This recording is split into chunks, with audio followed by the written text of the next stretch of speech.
is watching. America is watching. But more important, God, Father, is watching.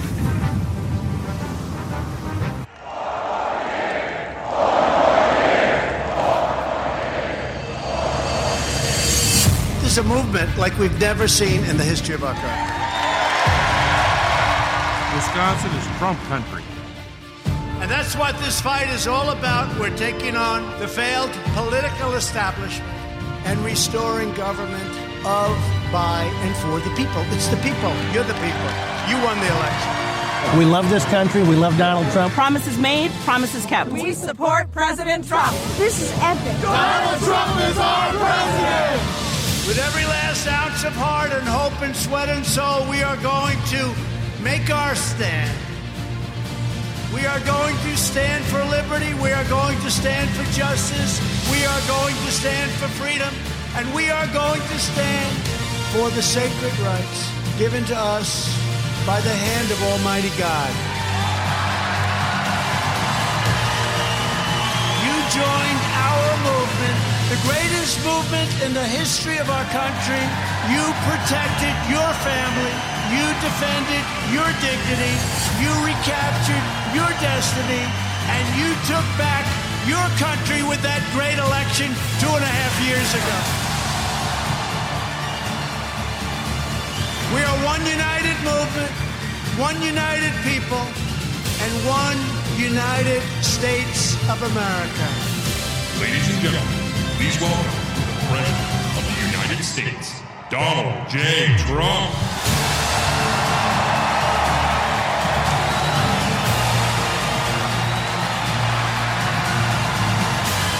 You have always been loyal to this nation.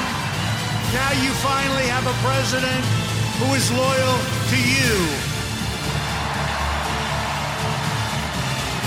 Every day between now and November 2020, we are going to keep on working, we are going to keep on fighting, and we are going to keep on winning, winning, winning. We will make America wealthy again. We will make America strong again. We will make America safe again. And we will make America great again. Thank you.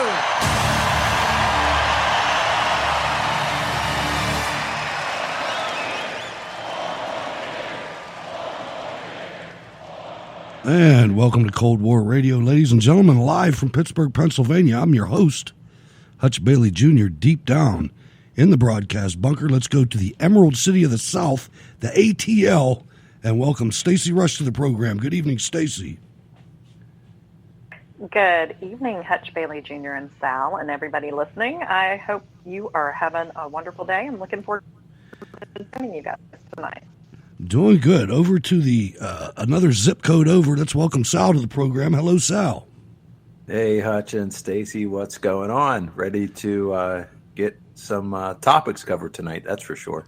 Yeah, this is going to be an important one, ladies and gentlemen. Please follow me on Spreaker. The email is scrtv@live.com. The Facebook page has been rejuvenated, facebook.com/Cold War Radio 22. The Cold War Radio patron hotline, 412-206-6208. Catch the show after the live stream at the 405media.com, iHeartRadio, RD Elephant, the Cold War Radio app, YouTube, and just anywhere that podcasts are. You will find Cold War Radio. You can use the hashtag Cold War Radio on Twitter, but please go to steelcityresistance.com, check out the research room, become a Cold War Radio patron, help keep this going. You can also subscribe on Subscribestar on there for right now. We're going to look into that a little bit more. You can check out the video page, which has links to different things and videos of the audio clips that we play on the show. If you'd like to write to the program, write to Cold War Radio, P.O. Box 96022, Pittsburgh, Pennsylvania 15226. Cold War Radio.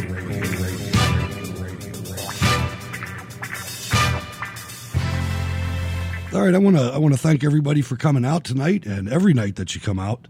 We wouldn't be able to do it if you didn't. I got a couple things I want to say at the top of the show that are just in my head. They're not written down anywhere. But I was watching The Five tonight, and did you guys notice that Greg Gutfeld is getting smarter and smarter every time he opens his mouth? I mean, that guy says some things that, I expect him to say the goofy stuff. I couldn't stand him at first. But now and then he just comes out as the voice of reason. Between him and Dana H.W. Perina, they basically said the same thing, and it mirrored how I felt. After yesterday, at some point yesterday, I had to turn the madness off. I couldn't take anymore. I just couldn't. I try to spend a lot of time getting ready for the show and things like that, and plus, it just interests me anyway. But after listening to the mayhem and the lies and the people that believe the things that they're hearing on all networks, it's just it's sad. It's sad that you could be that stupid. It really is. But I would just suggest to everybody that there's a reason for some of this, and it's to make it to where you are not engaged anymore, where you crawl in your hole and don't vote and don't do anything. Don't fall for that trap. Just take a break. Turn everything off, walk away, do something else. But we can't afford to have anybody not in this fight. If you're not realizing that this is a fight for survival of America, I'm really surprised, Stacy, that the Democrats and their bosses in the media, or vice versa, however it is, I'm really surprised that they're putting everything on the table. They're making it to where if you vote for them, that you're voting for communism. And I'm talking about China communism, Russia communism. This is crazy. Yeah, it is. It's absolutely crazy, and it is a very distinctive choice that we're going to have in 2020, and I find it interesting. I mean, they definitely feel like they've got something that they can hold on to, something that's definitely going to define Donald Trump and his supporters, and they are going at it hard, trying to make everyone feel like they are a white supremacist for voting for Donald Trump. Personally, I think that they are, as usual, overplaying their hand, and I think it's going to come back and bite them in the ass, because sane people actually want to have a conversation about the gun violence that's going on in this country. And the fact that they are just trying to demonize everyone and everything related to this issue while ignoring what happened in Ohio, I truly hope people are smarter than that. And I loved what you opened up with, because that is exactly what I've been doing. I haven't read or watched a single news item since the shooting over the weekend. Nothing, not one item, because I knew exactly what it would be, and I just couldn't deal with it. I knew that I would be overwhelmed, and I just had to take a break from the whole insanity. I got to say, Sal, I was talking to my wife this evening, and I told her, and she knows that I've followed politics for the majority of my adult life. And I told her I have never, ever, ever seen anything like this in my life in politics. When you have a former vice president saying the things that he's saying, and when you have a presidential candidates that are saying the things that they are, and the media that is saying, I mean, one lady in the media, I'm not even going to mention her name, said that the president wanted to exterminate Hispanics.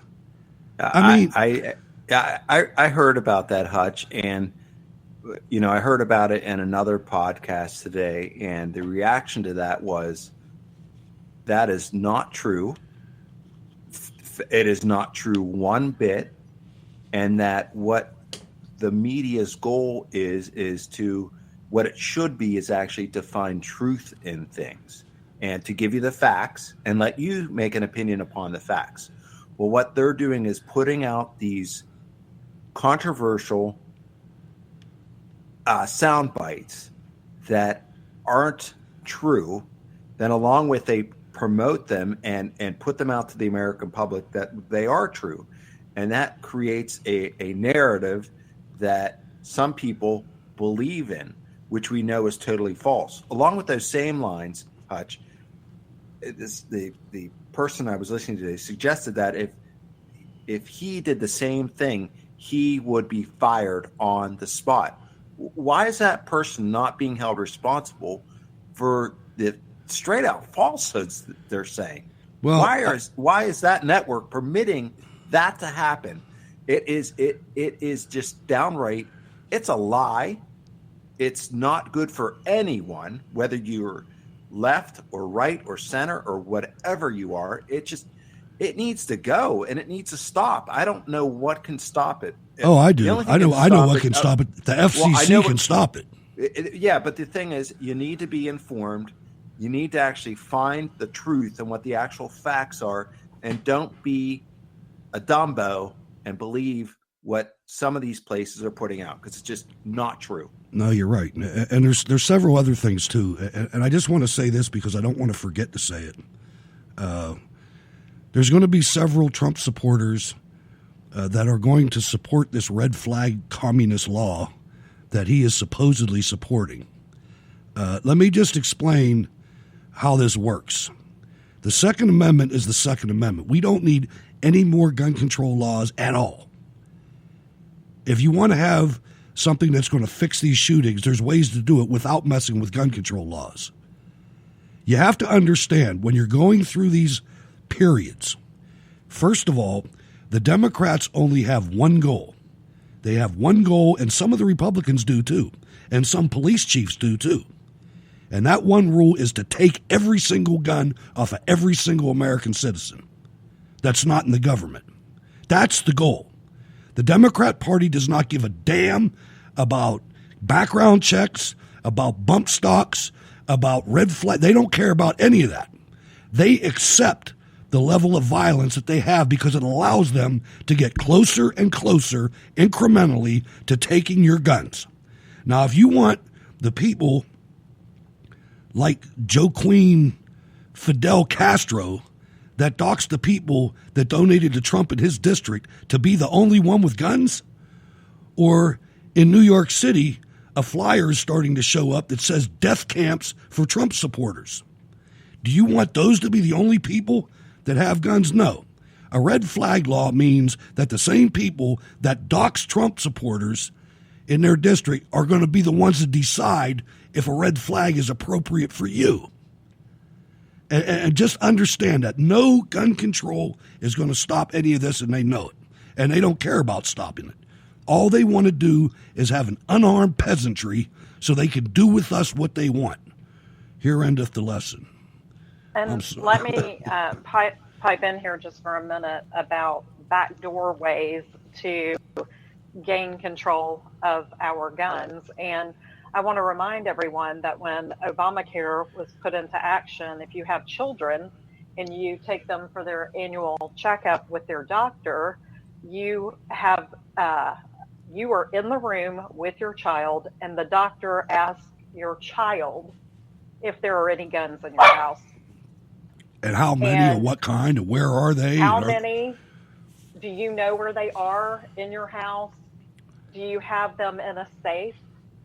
And I was just beside myself because, I used to listen to people who would talk about background checks being the gateway into taking, guns away. And I used to think, you know what? Yeah, just settle down, everyone. Just please settle down.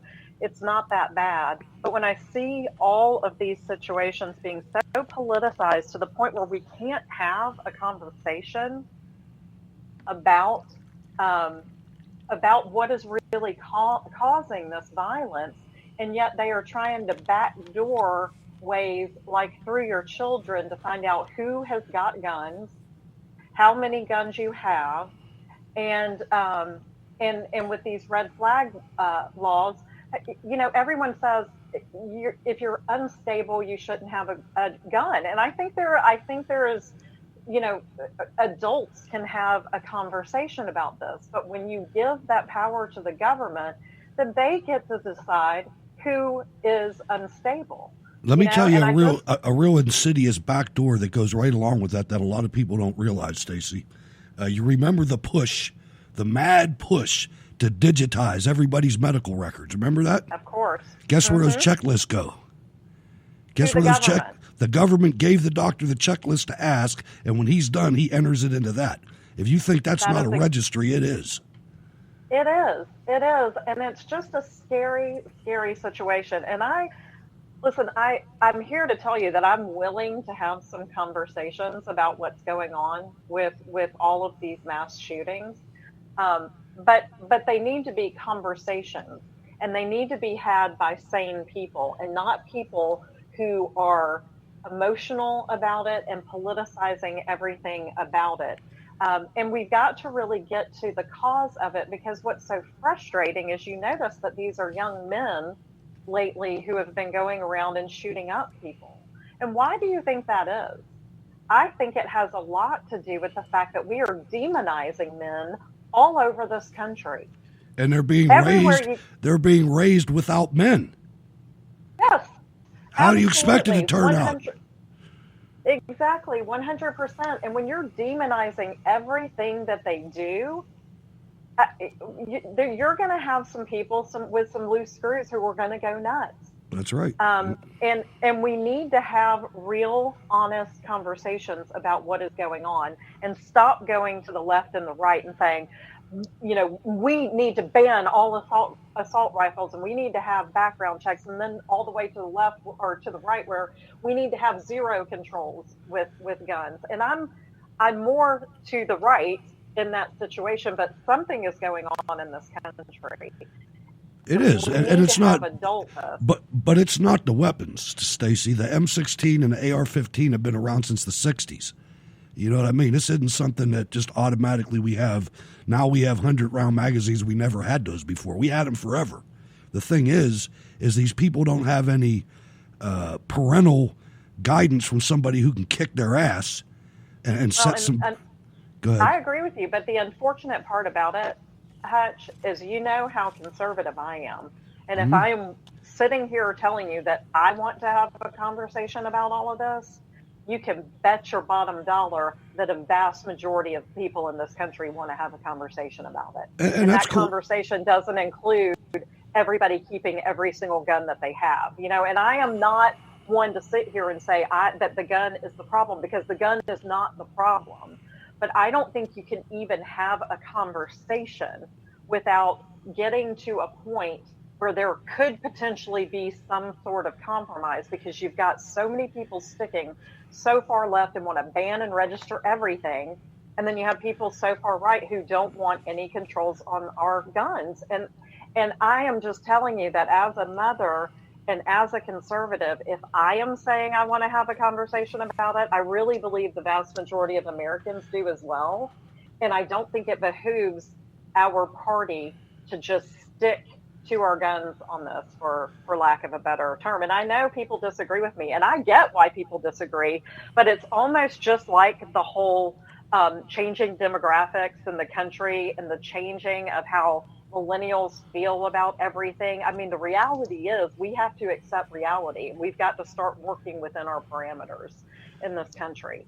Well, that's fair. I mean, that's fair. But I just don't see, and Sal, I want to get your opinion on this. I just don't see how anything that I've heard to date would have stopped any of this. I mean, we had all the warnings that you could possibly imagine in Parkland, Florida. That guy was visited some 30 times, I think, and nothing happened. And if you start going down the road of mass punishment, it's like in the military. When one guy screws up, they screw the whole platoon over. Right. I just get nervous. First of all, I don't trust the government, and I don't trust the FBI or federal law enforcement either. They can redeem themselves, but right now, I just think that you have to keep, if we have the conversation, then by God, we better send somebody in there to represent us that understands that the other side wants us disarmed and lamb, sheep. That's what they want. And as long as we understand that going in, and we don't give stuff away because we think it's going to be a kumbaya moment. As long as we do something serious that can stop the violence, not the collateral damage of taking away people's property. Sal, go ahead. Well, one of the things, I did some reading on this, and, some people came out and wanted to talk about the issue, and I agree with you, Stacy. A lot of people do want to talk about this issues. Conservatives as well really want to talk to these issues, and I was doing a lot of thinking myself. But one thing that caught my eye, and it's a person that actually does do a lot of giveaways, believe it or not, it was Oprah. Oprah came out with a pretty profound statement. She made a really good observation. People have lost their moral compass. Absolutely. She was spot on. The moral compass is gone, and there's a lot of reasons for that. And I think, Stacy, you touched on it, and you touched on it. It's a lack of the family unit.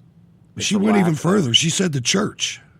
Yeah, and well, that's where I'm getting to, Hutch. You took my legs from underneath me, but sorry, I thought you only had a soundbite. I just want to make sure you. No, that's okay. No, I was gonna. I feel like talking tonight, so. Yes, and I know our guests, we're probably going to be able to talk to our guests about this a little bit more in depth, is that really there was a lack of religion. They've taken the 10 Commandments out from everywhere, right? What is one of those 10 Commandments? You know what it is, and Stacy knows, thou shalt not kill.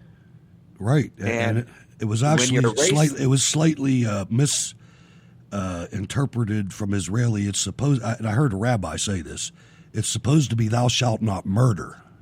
Right. Well, I'm paraphrasing. Right. I have my Bible right next to me. I can pull it out here. But it's a big problem. A lot of people are really getting away from religion. All of those Democratic candidates, I don't know where they're at in that spectrum, but from a lot of it, from the Supreme Court hearings that I saw for Brett Kavanaugh, they just about demonized him for being a Catholic. It was downright disgusting what I saw from some of those Congress people when questioning him about his religious beliefs. Wait till next month. They went into the archives. Jerry, I know that. Isn't that something? I know that. Yeah, it is something. And so really, I believe that, and I'm not trying to press religion, it's a personal choice. Of course, we have a lot of freedom in this country. However, there's a lot of value in religion, and I know that there are some religions that are maybe a little bit different than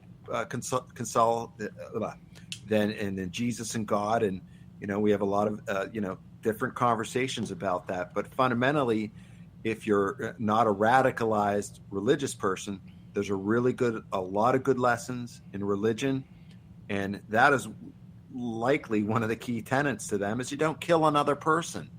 You don't dare do that, or there's some really severe consequences. Stacy's button lit up. I think the conversation that can occur can start with Trump and what he likes to do with getting leaders from both parties around a table and having the media in there. Because I think then you can bring up things of that nature. I think that those items that you mentioned, the lack of faith, the dehumanizing of boys and men, and having no sanctity for life, those can be brought up by Trump in kind of a roundtable discussion, because I think that a lot of people agree with us in the situation that a lot of this has to do with the fact that there's no family. There's no importance put on, the nuclear family. There's no importance put on faith and religion. And I think all of these things need to be discussed. And I do think Trump is in a position to do that. And I feel like, with him, I know he's supposedly backing this red flag law, but that's a way to get people to the table and put it out there in the media about what these people truly want, because he's been brilliant at that, even with immigration, where he's like, hey, I'll give you amnesty for 12 million people or whatever if you'll give us the border wall. And they're like, no money for the wall. And that's why you're not going to see any movement on any of these things, because as I said at the beginning, the Democrats don't give a damn about any one of those things. about the loophole, about the background. They don't care about that. And you're going to see that because I think you're exactly right. I think Trump is calling their bluff. What loophole are you talking about? There isn't any, but they call it a gun show loophole. There isn't it's any. bull crap. Right. It's all bull crap. There's already background checks. I mean, I don't know what he's talking about. Right. But my point is, they're not going to come to the table. And he knows that, I hope. I hope that's what he's doing. And I will be honest. I'm one that I know almost everybody that I know has guns. And some of them have a lot of them. Some of them, that's their hobby. That's what they do. They don't put money into land. They put it into weapons. And it's a good investment. I mean, they hold their value forever. And I just don't like the idea of us, when I know the damage that a gallon of gas can do, are concentrating on these guns. I think it's the mind and the heart that is destroyed. It's not that the gun's not out there shooting itself. And I agree with you wholeheartedly, but I think we have to start the conversation, and I think he can do it. I think by coming to the table with something, he is going to be able to expose what you're talking about and get people to think about this issue in a whole different way. Because it's not about the gun. It's about what's causing it. Exactly. And there needs to be some sort of, because the media, we need to have the media cover it. And I feel like that's the only way you can do it, is to get these people in a room with the I'm willing to compromise on this situation, so that you can get this out to the vast majority of the public who, when something like this happens, all they think of is, we've got to do something. We've got to do something. We have to do something. Well, if you know you want to do something, but you don't understand what the real issues are, somebody's got to bring that conversation out. And I think why I'm so frustrated about this is because I am so sad for all of these people who've lost these children and family members so senselessly, and for my kids growing up in this nation where, every month it seems somebody's killing mass murders for no reason at all. And I think so many people feel that way. And I think that we're all kind of at a loss right now. And this is why I had to shut off all the media with it, because it's so senseless. And I know people want some sort of control and some sort of sense of being able to help or solve the problem, when the reality is, the only way I think we can solve the problem is dealing with it within our individual homes. That's it. No, you got it right there. The government can't fix it. Aren't in the right place at the right time. Right. Exactly.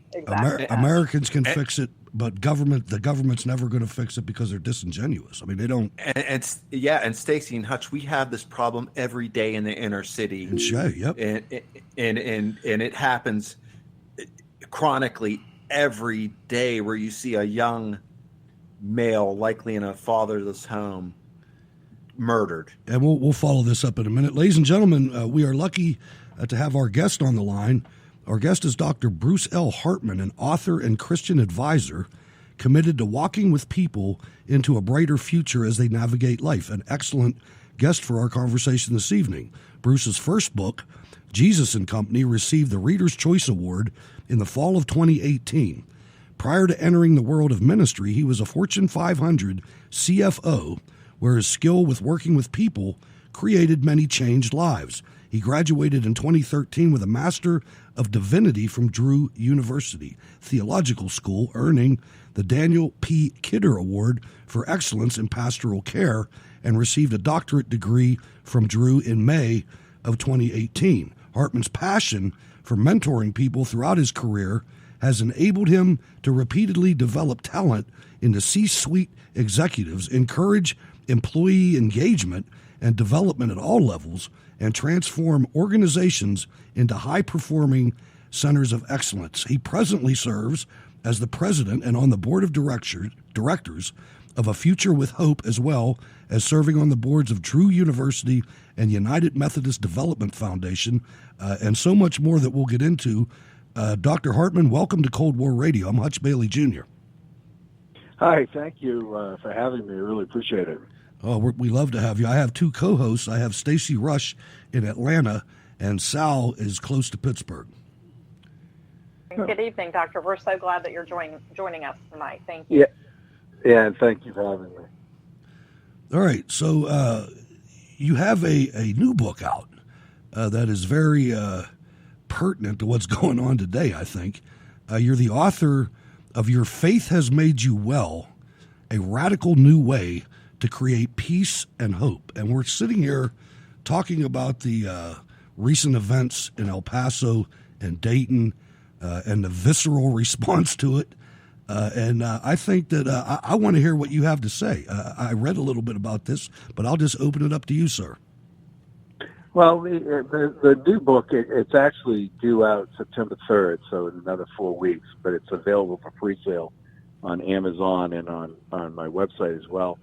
It's being distributed by Simon & Schuster. So we're really excited about the book. The book, the content of the book it's a reflection of what Jesus said a number of times in the Gospels.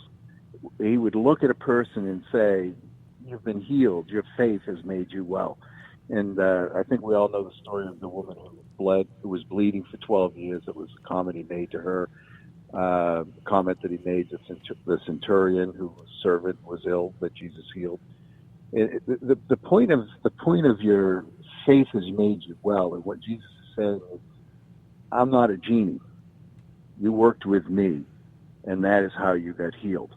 And many times in our relationship with Christ, it's our faith that heals us, and our belief in Jesus that heals us, and especially when we don't look at Jesus and God as a genie. And that's the essence of the book, is how to pray, how to have faith, and it weaves stories of the gospel with modern heroes of faith, of people that use faith to heal themselves in connection with God. That story of a man who was put on oxygen near death, and through his wife's faith and a number of people praying, he survived. So that's what this book is explores that nuance of what Jesus is saying. Your faith has made you well.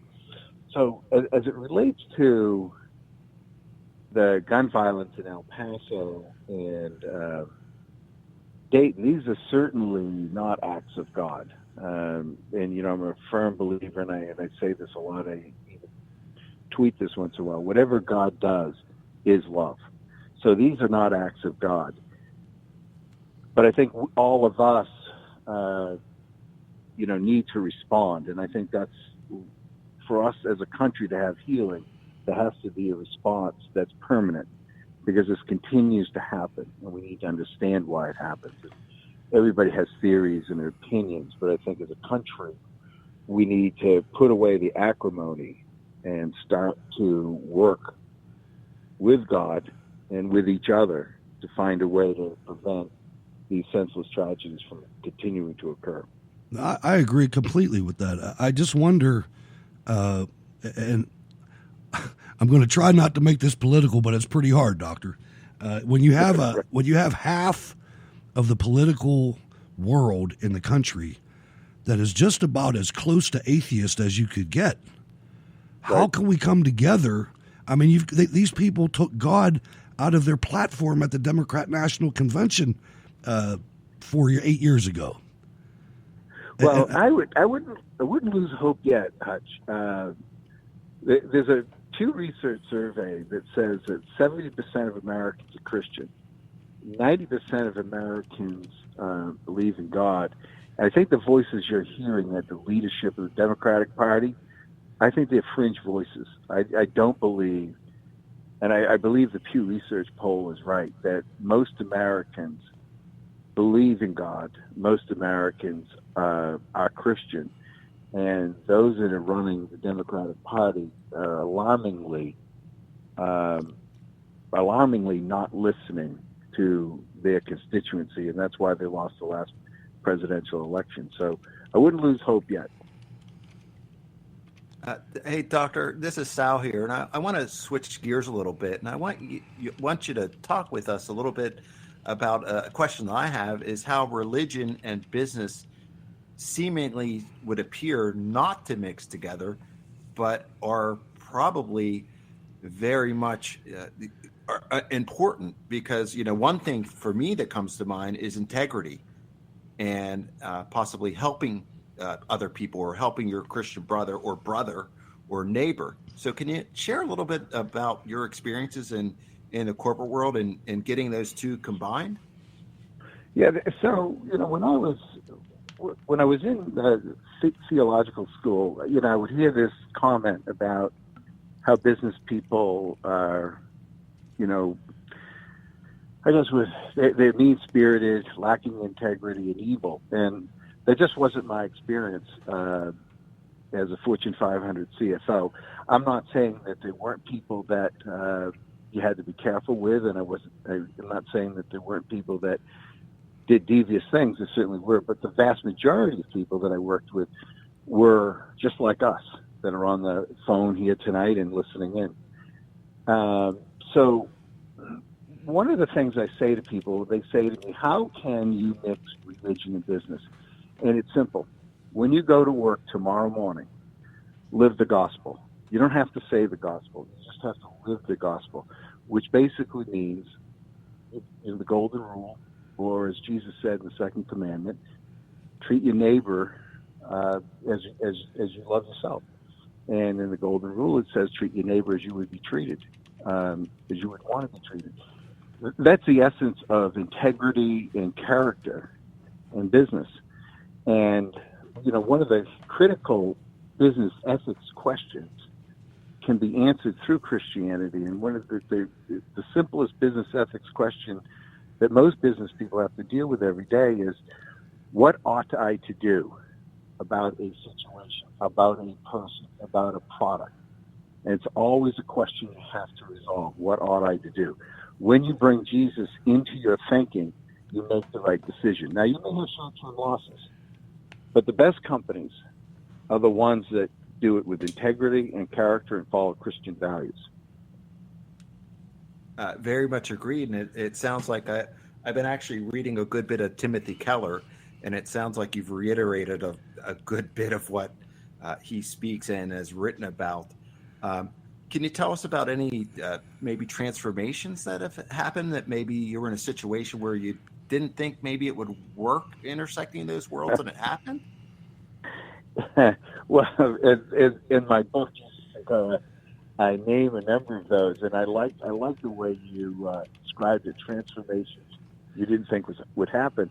Early in my career at Foot Locker, I was a young CFO. I was really green behind the ears. I had no idea what I was doing, and I was just really fortunate to get this job. But the company was near bankruptcy, and the CEO said, "We got to file bankruptcy." But I knew if we filed bankruptcy, one, that would be the end of Foot Locker, and it would probably cost 150 to maybe 250,000 people's jobs.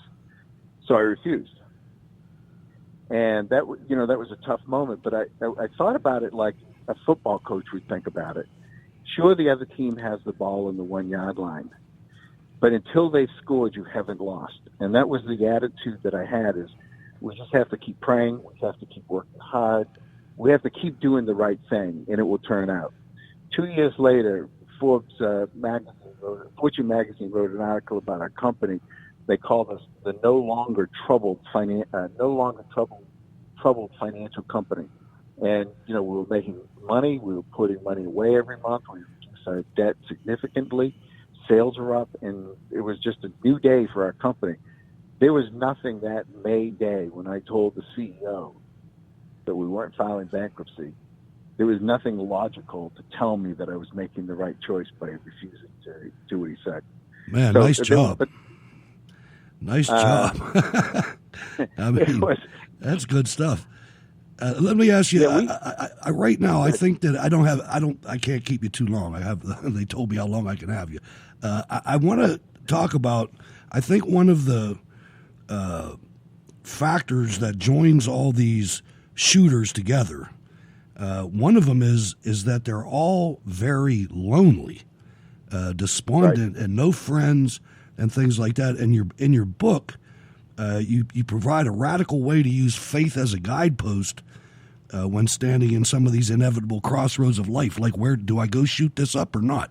Where despair abounds. The book teaches the reader how to turn to God as an alternative to accepting a life of resigned desperation. To me, that's a prescription. If we can make that happen, if we can have these kids do what previous generations have done and seek counsel from church leaders or even just members of the church, or explain what you a little bit of how the book teaches the reader to do that.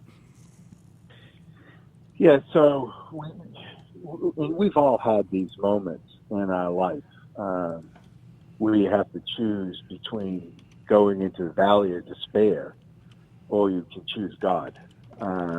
We've all had that, but you can't make that decision without having a faith life, because you don't know God, you don't have a relationship with Jesus.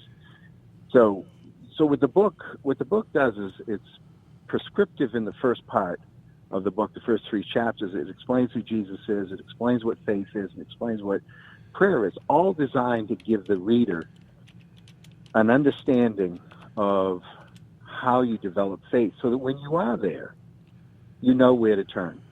And this happens to all of us, and it even happens to us today, even though we do believe.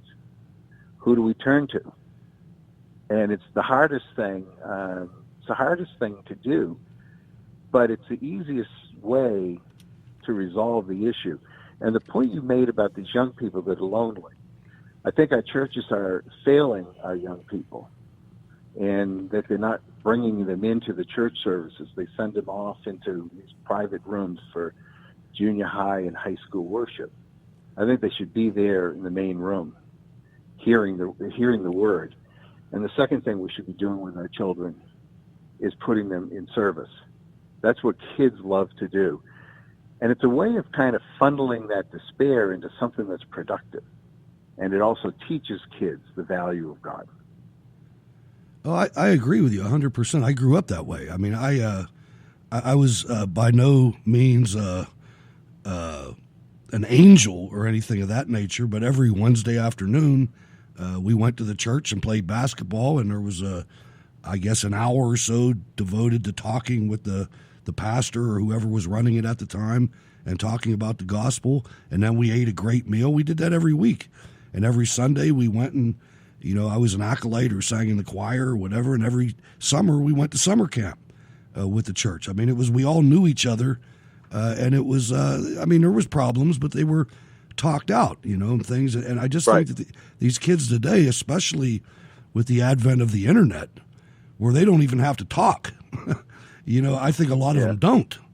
And I think it's when you couple that with a family life where anything goes, especially if you're a young boy and dad's not around, like almost all of these cases, you don't have any boundaries set, and it gets. I'm going to turn it over to my other co-host, Stacy. Stacy, go ahead. Hey, Dr. Hartman. Sorry, I was having a couple of technical issues. One of the things that I've been struggling with, not just this week, but lately in the political climate, is the loud voices you mentioned on the left, that you feel like it's not the vast majority of Americans.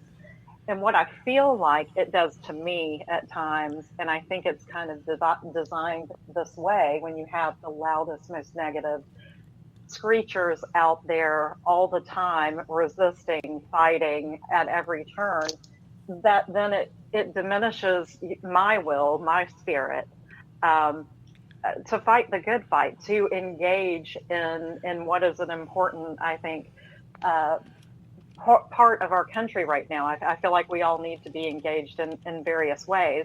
And as I've been listening to you talk with Hutch and Sal, my assumption is the advice, and I'm asking your advice, is how do we pull ourselves out of that despondence and re-engage and not be so overwhelmed?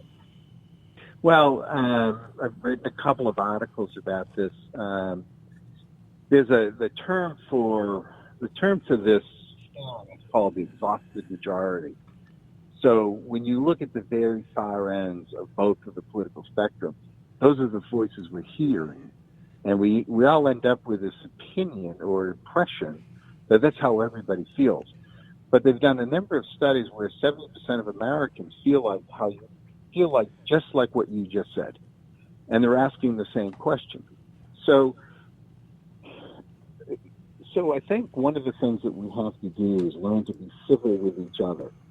If you take the gun issue, I'm from Maine, and I grew up with sportsmen. So I know the value of guns from a perspective of hunting and, in many cases, subsistence.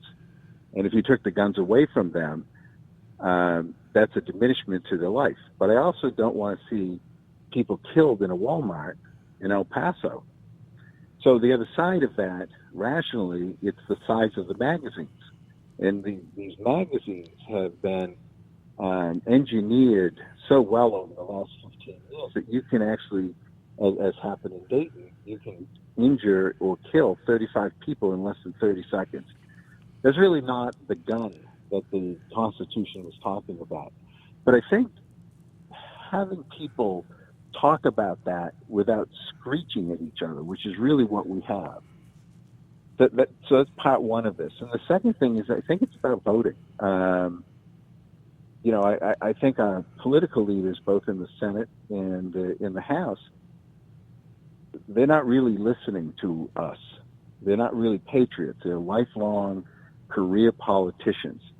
So the combination of these things, we have to be aware, are highly unusual. The voices we're hearing are not the American voice. The issues that we have are not being properly dealt with in a mature way, the same way we tell our kids to deal with each other. I think our politicians need to do that. Well, that's good. On that note, go ahead, sir. Sorry. No, go ahead. You go ahead. That I was just going to wrap it up. So if you have a final thought, go ahead. No, but I feel bad that that I couldn't spend more time with you. So, any time in the future, just give AJ a call. I'd be glad to appear again.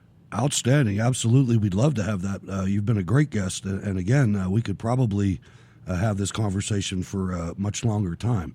Political, religion, and culture author Dr. Bruce L. Hartman, author of Your Faith Has Made You Well, a radical new way to create peace and hope. How can people get in touch with you, and any final comments or contacts that you'd like to put out to our audience, sir?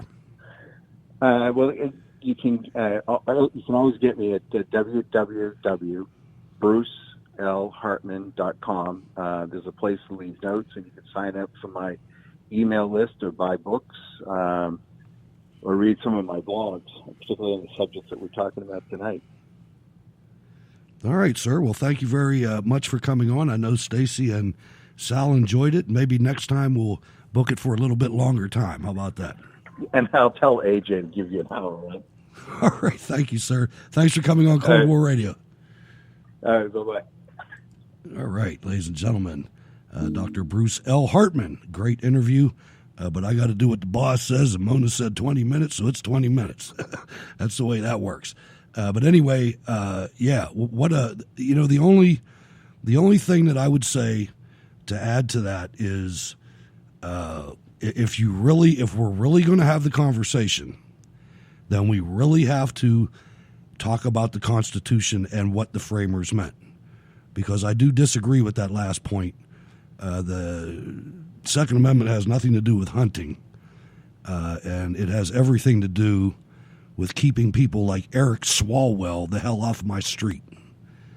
Because Eric Swalwell told you what he'd do. He'd nuke you. He said it. Yeah. He wasn't joking. He was dead serious. Stupid, but dead serious, Stacy.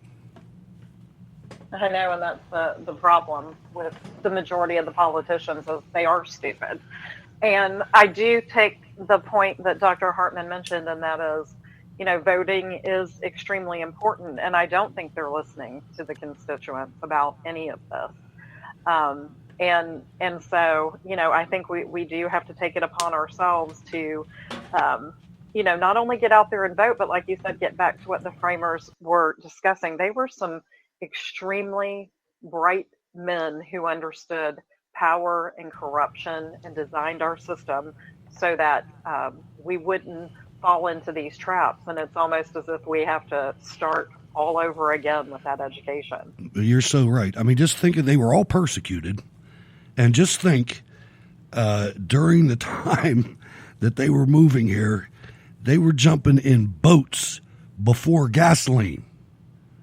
They were sailing here, sometimes in the winter to get away from King George and others.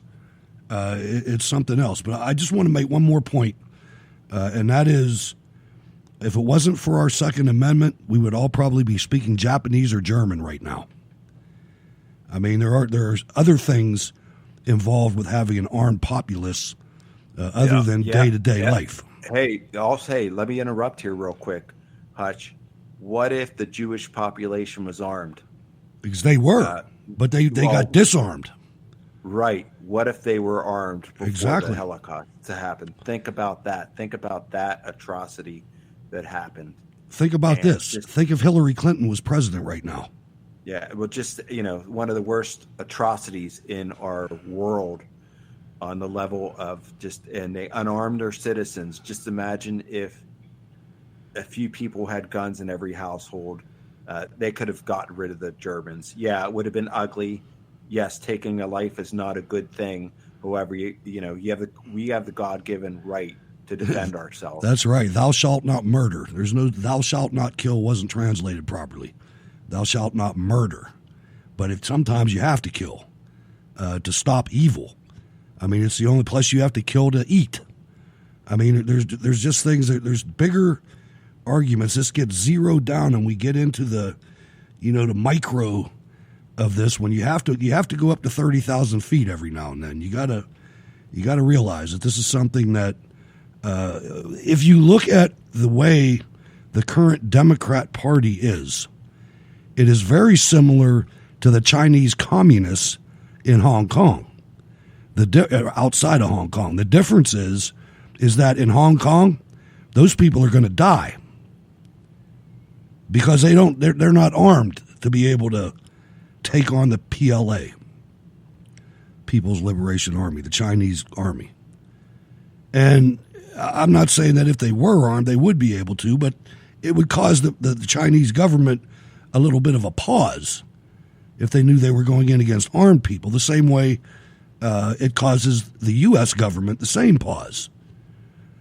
They're the same people. The people that are in charge of the AOC party are the same as the Chinese communists, and the communists between the Soviets and the Chinese murdered, 70, 90 million of their own people? Don't think that wouldn't happen here. And I don't want to sound crazy, but it's history. We're no different than they are. If the evil gets in there, it's going to get in there. So anyway, final comments on that, Stacy. I was just sitting here reflecting all that, and I remember when I first got involved in politics, and I would hear people like you, Hutch, talking about, us, the population being armed and to prevent tyranny. And it sounds crazy. Me too. I thought you guys were nuts. I mean, I thought everyone was nuts who talked about that. And then I look at what's happening with Antifa. I've saw people in the chat room talking about some movie that's about to come out where elites are hunting down Trump supporters. Oh yeah, to kill them. I think, and I think to myself, I know it is the fringe, but it doesn't feel that way. And so I think what happens is that if you're a regular person who doesn't pay quite a lot of attention to politics, you start thinking, well, maybe all Trump supporters are white supremacists. And, I need to join this other fight over here. And I just don't think that we are terribly far off from having to defend ourselves in a major way. That is such an important point. Such an important point. Go ahead. And so it took me a little while to get over to that side, But I do believe it is extremely important for us to remain armed. I really do. I do want to have conversations about what is going on with our youth, what is going on in this nation where things are, out of control with people shooting up one another and people, needlessly losing their lives. But at the bottom line is when you see Antifa masked up and surrounding people and beating people, and you see Joaquin Castro outing Trump supporters and Trump people being kicked out of restaurants and such. I mean, we do need to remain armed, and it is very important. And it's it's hard for me to sit here as an American citizen and think about that. That's what I was reflecting about. Is I would absolutely defend my family against the government, and we may have to do that at some point in time. And it's really, and maybe not even just against the government, but against a bunch of crazy loons who have been ginned up by the crazy left to go out and try and shoot up people. And that's why I say, that's why I'm so leery about having the conversation, because I know that what having the conversation means is they're going to take something from me, and I didn't do anything. And I just wonder, and I'm a self-reliant person. I don't call the police. You know what I mean? I don't think I've ever called the police in my life. And one of the things, just think if there's, all right, so they say, all right, we're going to ban 30-round magazines or 20-round. We're going to have magazines that have 3 rounds or something like that, and we're going to ban semi-automatic rifles. And so 4 Antifa thugs, like the guy in Dayton that was an Antifa member and showed up at a rally with the same damn rifle he had in that wall, in wherever he was, that club district. What if 4 of them show up in front of my house? I'm not calling the police up to come and write chalk marks around my dead body. Right. You know what I mean? That's because that's all the police do. The police clean it up. That's all they do. In most cases. Absolutely, and that's an important thing for people to be educated and realize, is that so many of us live in this bubble where we think everything's going to be okay, and the police aren't going to get to you in time. If somebody is breaking into your house and is armed, you have to be able to defend yourself. That's absolutely and they're right. just so coming back to the whole thing, to me, is like, it's all about education. It's about getting back to the basics on how this country is founded, why this country is founded, why the Second Amendment is so important, and add to that family, God, the sanctity of life, neighborhoods, cleaning up your own neighborhood. That's right. And why do you think they demonize They demonize the M4 and the AR-15 and things like that. It's the world's it's the United States' most popular weapon. Why do you think that is? There's a reason why the AR-15 is the most popular weapon in the United States of America, because we have veterans, millions of veterans, that are very familiar and intimate with the M16 platform of a rifle. That's why I bought them, because I already spent my whole life using one. And it's just, that's why. Because it's effective, you put it, I think I've had I'm not going to get into my own inventory, but let me just say that it stays in the arms room. It hasn't been out for a while. And when I say a while, I mean years. Because it's an inanimate object. And it's a tool. And it's there for if I need it. Well, let me suggest, hey, maybe we ought to get out to the range. That's fine. You come out to my camp. I got a range right on my property. Hey, I'd do that too, but we ought to see if it still works. And I'm sure it goes works. Bang, bang, just like everything else, right? So, I totally agree, Hutch. And, it's not the object. It's the person who controls the object. It's, we can have this conversation about knives. We can have this conversation about cars. We can have this conversation about gasoline. We can have it about fertilizer, right? We can have it about a lot of other things. But what's all behind it? It's about a person. That's right. Let's go to California and welcome the Duke of California. Sean, what's going on? Hey, what's up, Hutch? I'm going to bring some good news to all you guys. Sorry for tuning in so late. But I just got, an email saying that, hey, the guy who I've been helping to fight against the high taxes is running for Congress now. I'm like, yes! Yes, Carl DeMaio. If you guys aren't familiar with him, I put a link into the chat room. He's been trying to fight tooth and nail to fight against these communists in California, with all these high taxations, all these regulations, all these things that is hurting California's economy.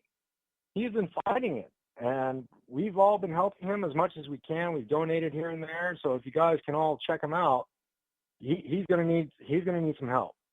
Could you make sure you put his information in the chat room, Sean, so we can all see it and look it up. I'd like to check it out, even though I'm not a California voter. I'd certainly like to. We're definitely happy to get the word out about him. Tell me what his name is again, Sean. Carl DeMaio. I am praying that I pronounced that last name right. But yeah, he's been helping to fight the gas tax and everything, and he even got this whole thing of Reform California going. But now I think he's probably at that point where he's running for Congress now to try to fight it on a federal level. So that could be a case. Well, we're familiar here with the gas tax in Pennsylvania, that's for sure. I believe we have the second highest gas tax in the United States. I get my gas in West Virginia myself. Well, I'm actually closer to West Virginia to you, but yeah, it's a little bit down the road for me. But agreed, Hutch. That's one way, and unfortunately, some people in California just don't have that choice. They're stuck. No, I know. No, they're landlocked, man. They're in. You know who else is running, Sean? Yeah. I see Omar Navarro is running against Maxine again. Maybe he can do something the third time around. I don't know. We'll see. I hope so. I mean, with all these people in California, the way that they're so old and outdated to what's going on. Easy on the old comments, man. Good. Well, I hope, I am praying, I always pray every single day that we could take this state is back. Watching! America is watching! But more important, Godfather is watching! Just saying. Yeah, I understand. Well, there's also some other people who are running to take back California, like some junior. Darn, I forgot his name. Anthony Sabato Jr. Sabato, he hadn't been on this show, but I interviewed him on another show a couple times. That's a good guy. I don't know if he's running. I don't know if he's running anymore. I've tried looking him up, but his website hasn't been updated for a while. I don't know. I mean, I think the biggest problem that you have in California, call me what you want to call me, man. It's Mexicans. It's not fun. It's serious. I mean, if you look at Compton, in South Central L.A., the Mexicans have displaced the blacks.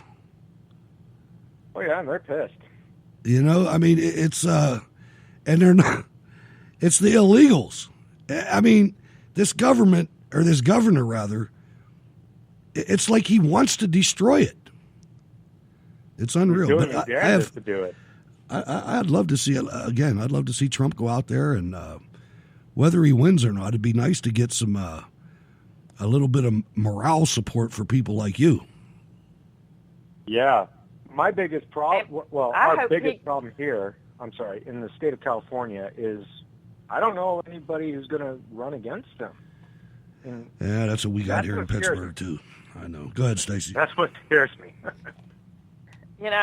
I'm hopeful that Trump goes to cities in California, goes to Baltimore, goes to every single crap hole run by Democrats, where there's high gun crime, where, here they are, all apoplectic about the shootings in El Paso and in Ohio, and don't give a damn about the black kids being killed day in and day out in Chicago. That's the thing. How do they get away with that? How the hell do they get away with that?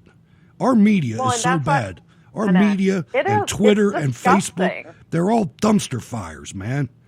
If they would just tell the truth, that's all you got to do. You can still be for whoever you're for politically, but damn, you corporations, the corporations that America made famous, are tearing it down by sponsoring this garbage.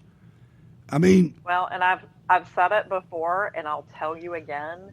If I have another seminar about investing by your principles, that is exactly why they're doing it, because they have to cater to this crazy leftist movement, because that's where a lot of the money is coming from with these corporations. So that's why you see them, like Gillette, having transgendered kid learn how to shave or what have you. Yikes. Because the people who are investing are refusing to invest in places that, don't support equal pay for women, don't support transgenders in the workplace. I mean, it is absolutely absurd. And it's always, Hutch, as we've always talked about, comes down to the money. And that's why you see these American corporations where you sit there and you scratch your head like, what? But you know what? Gillette took a haircut, though. Gillette took a major haircut. So I hope that maybe that'll influence it. Thanks for calling, Sean. I got to move on. Okay, thanks. All right, there's Sean from California. That's a very terrifying. I forgot about that, Stacy. I remember when you told me that the first time, and I was like, what? That was scary. I would probably get fired for this, but I'll have to Don't do that. Paraphrase. I'll paraphrase some of the things the next time I sit through one of these, and you will just be, it will hit you like the lack of diversity in our media, the fact that we've got the 6 companies controlling everything that we see and hear and read in America. The same thing will hit you just as hard, and you will start realizing, oh dear God, this is why they're going this way, because it's being pushed everywhere. It's like hitting us from all sides. You know what? I have faith in our country, and I have faith in people in high places loving our country as much as we do. They're not all bad, and sooner or later, especially, man, I got a lot to cover yet tonight. Especially with our economic movement going forward with this president. And not just this president, many other people. All right, I want to cover a couple more things, and I want to get to some clips. Well, and I have got to sign off this evening with the two of you, and I very much appreciate you having me tonight, and I will see you guys next Wednesday. You guys can reach me at DiscoveringMe40 on Twitter. Ladies and gentlemen, Stacy Rush. She's been with me the longest. Thanks for coming on. We'll catch you next Wednesday. Okay, bye-bye. All right. We got Marlene on the line. Stand by. I have a thought that I want to get through. You've heard a lot, ladies and gentlemen, about something that you never heard about before. And you're probably wondering why. You keep hearing this mythical, fake white supremacy claim like there's white supremacists under every rock.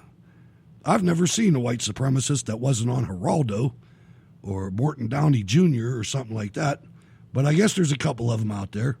But guess why we're going to white supremacist? Any idea, Sal? I can tell you why. Ideas. It's a good reason. Because racism doesn't work. Racism worked for a long time.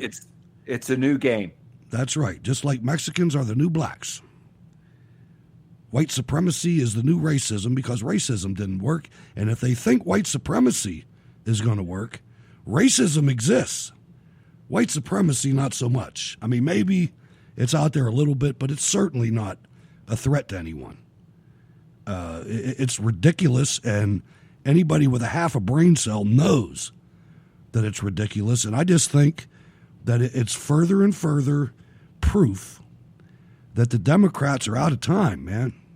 They're out of time. They have no policy decisions other than confiscating your guns, a real winner every time it's tried, and demonizing white Americans, who a lot of them aren't even white.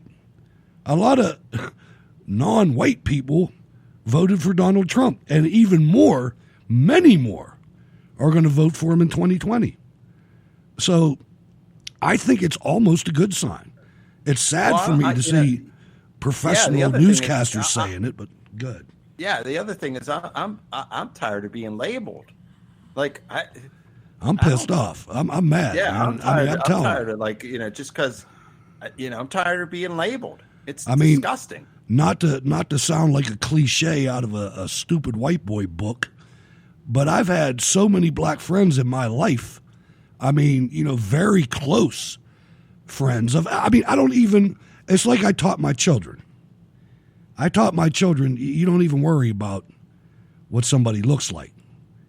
But that's not to mean if you see a whole bunch of people acting a certain way, you better put that in your memory banks. You better store that in your hard drive, because it's about behavior. It's not about skin color. And I meant that. And it is what it is. Marlene, Eugene, Oregon. Hello. Hey there, Hutch. Hi, Sal.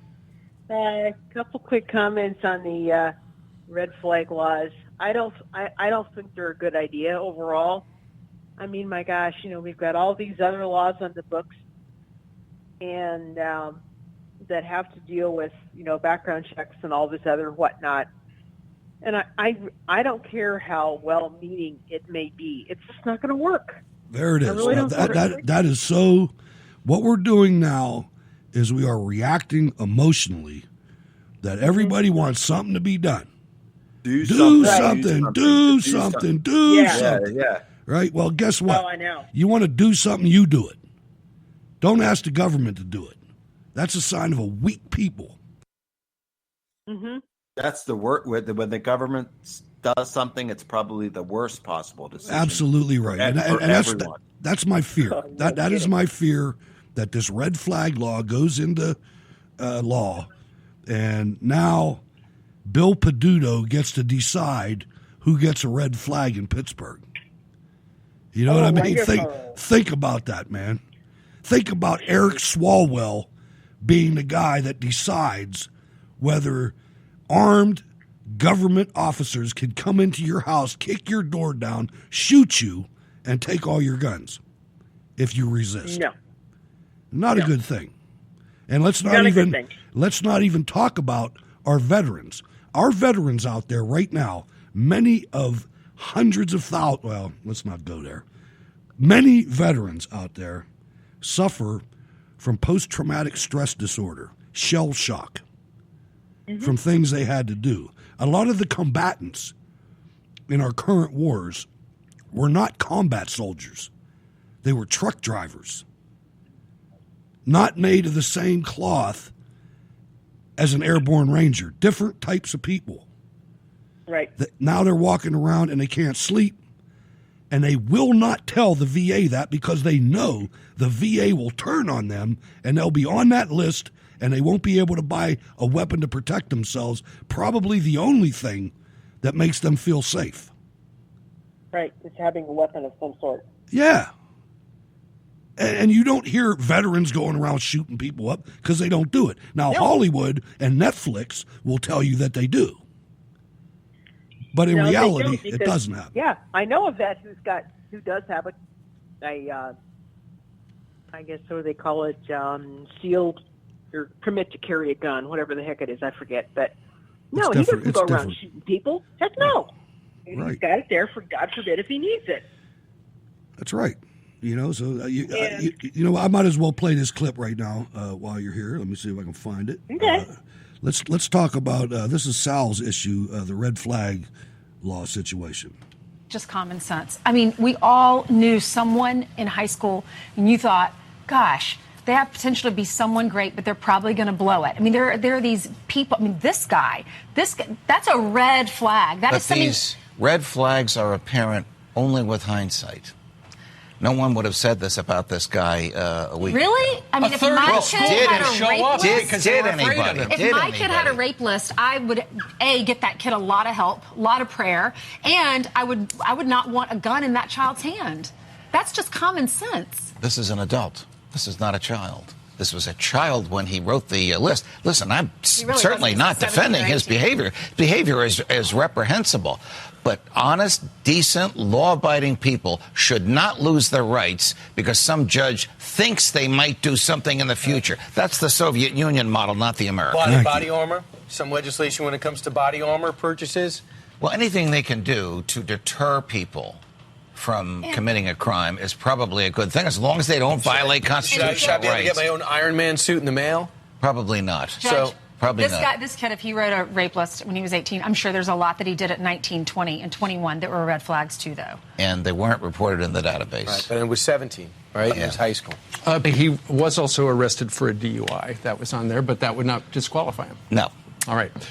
But they would make it disqualify him if they could, Marlene. Of course they could. Yeah, I know. It's a very dangerous slope to go down, man. It really is. It is. It's horrible. I do not like it one damn bit. Now, you know, the hardest thing, Sal, for me, is when somebody highly intelligent, and they're everywhere, and normally is rock solid on the issue, lets the emotions get into the conversation. That's the part that makes me nervous, because who wouldn't want to stop these things? Especially, thank God that the media doesn't show you graphic coverage of the aftermath. I'm glad they don't too. I am too, but if they did, then more people would come out and let their heart overtake their brain. Right. You know, and that's what really makes me nervous. I mean, so if I have to defend this at a time, and I'm never going to go for gun, not going to happen. I understand the battlefield. And the battlefield is that the enemy wants to take my guns, and if it takes them 100 years, so be it. Because for some reason, forces on the side of good, which I consider us, don't have long-term planning capability. We think of today and tomorrow. We don't think of 50 years ago, and we don't think of 50 years from now. Mm-hmm. I try to. And it's an incremental plan, just like the Muslims. It's an incremental plan. A little here. We're going to get this. We're going to get this little small town in Michigan, and we're going to control the city council. And they did that in Hamtramck. Right. Now you got Rashida Tlaib in Congress from that state, and it's only going to get worse. Oh, it is. And I was reading some books about the resettlement communities, and they were from the security policy. I'm starting a series. Kind of read some of their books, and they have a whole book about that. If you go to the research room, if you go to the research room, you can see the letter that was uncovered during the Holy Land Foundation trial that was prosecuted by Andrew McCarthy, and it shows their plan. It shows their plan, and I can't remember the year that trial was. But it was several years ago. It was like about 10 or 12 years ago, something like that. I was thinking it was in the 90s, but okay, whatever. The point is that they have succeeded in checking off several of those blocks that are in that memorandum. Oh, I believe it. You know, and so you just have to look at this thing, and as long as you go into the conversation, understanding that the communists that call themselves the Democrat Party, if you understand that their goal is to disarm the population, to usurp the United States Constitution, then okay, then you can be a negotiator. But if you don't understand that, then first of all, to me, there's no use having the conversation, because the other side is not genuine. They're disingenuous. They're not coming to the table to compromise. They're coming to the table to get one little more piece. And then the next time there's a shooting, they'll come for the next piece. And the next time, and before you know it, there's going to be 4 Antifa guys out in front of your house with AK-47s, and you're going to have a 4-shot, 22 caliber, single action revolver, and that's it. Yeah. That's my point. Yeah. Well, I'm going to switch gears a little. Speaking of communists and all that fun stuff, I saw an article on the Tea Party website, and I get their newsletter. There's still a Tea Party website? It's the one about the cradle to career data system. California, they want to, it's basically what they're trying to do is they're trying to play Big Brother, just like Orwell's 1984, which I am reading, by the way. Just now? I started looking at the article and I'm going, oh my God. You didn't have to read that in school? You know, I don't remember reading it in school. I knew it was around. I just never got around to reading it. No, we had to read that. And we had to read that and Animal Farm. I don't remember reading it. I knew Animal Farm was around. I didn't read that one. Anyway, go ahead. It's one of these things I just, getting caught up on what I should have read many years ago. But basically what this thing is, in a nutshell, it says the new data system will study and document everything about children born in the state from the time they're born until they start a career.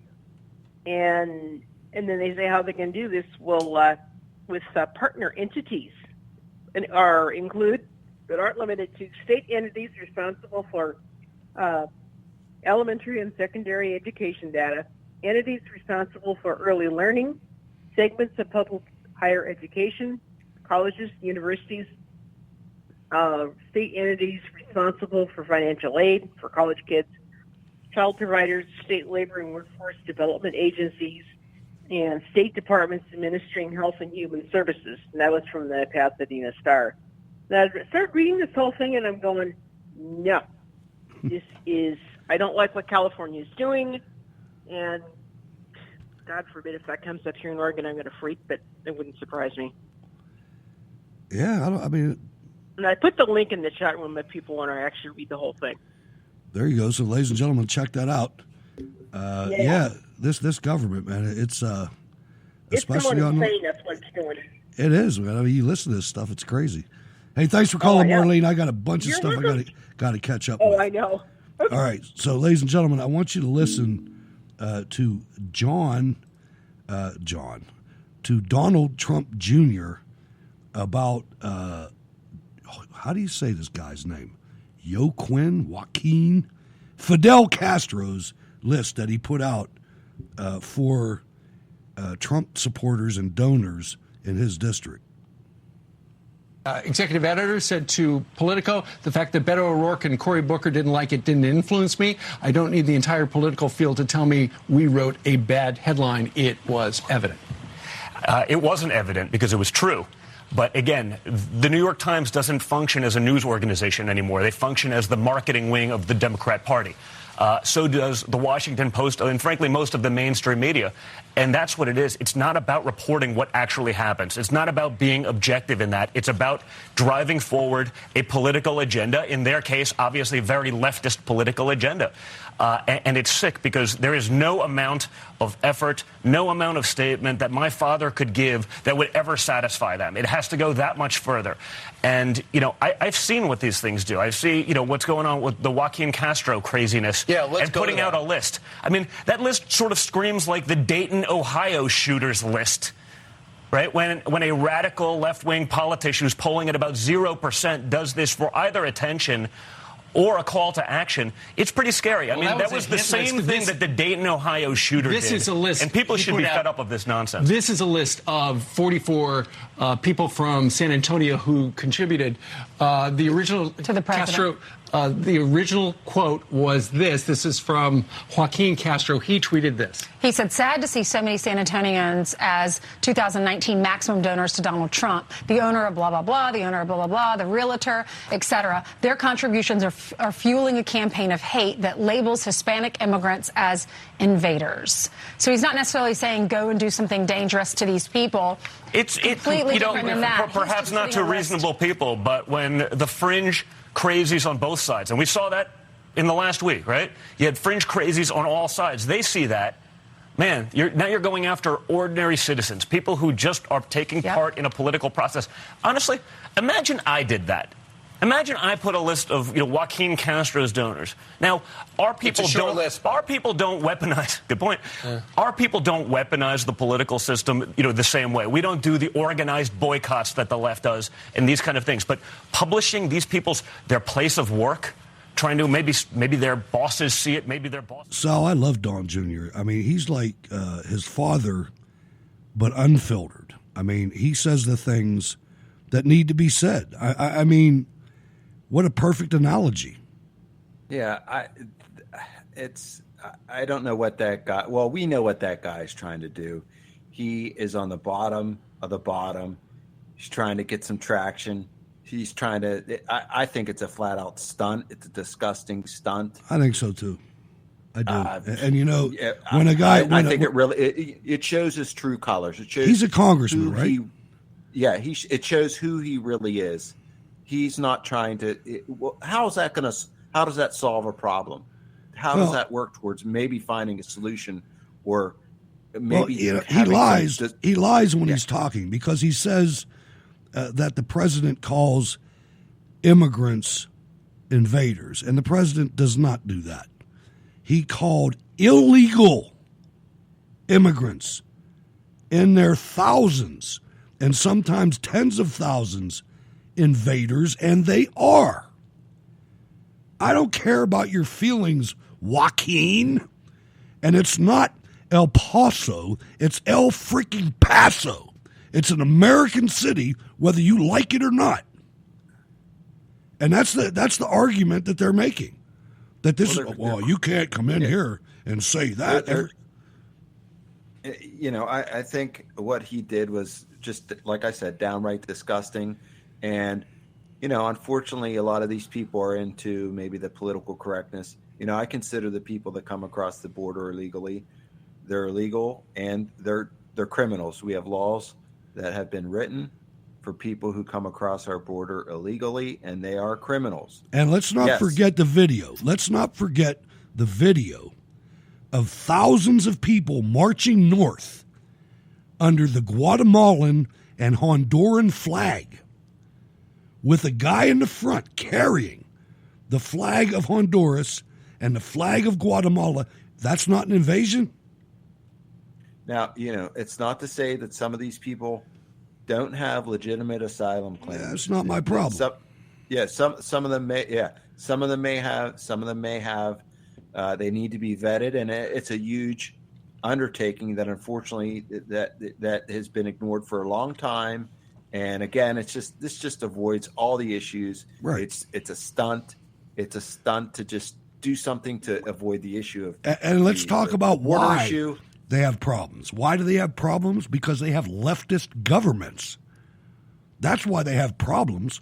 If Mexico had a conservative government, if they elected people that would uplift the country, Mexico has more natural resources than most countries in the world.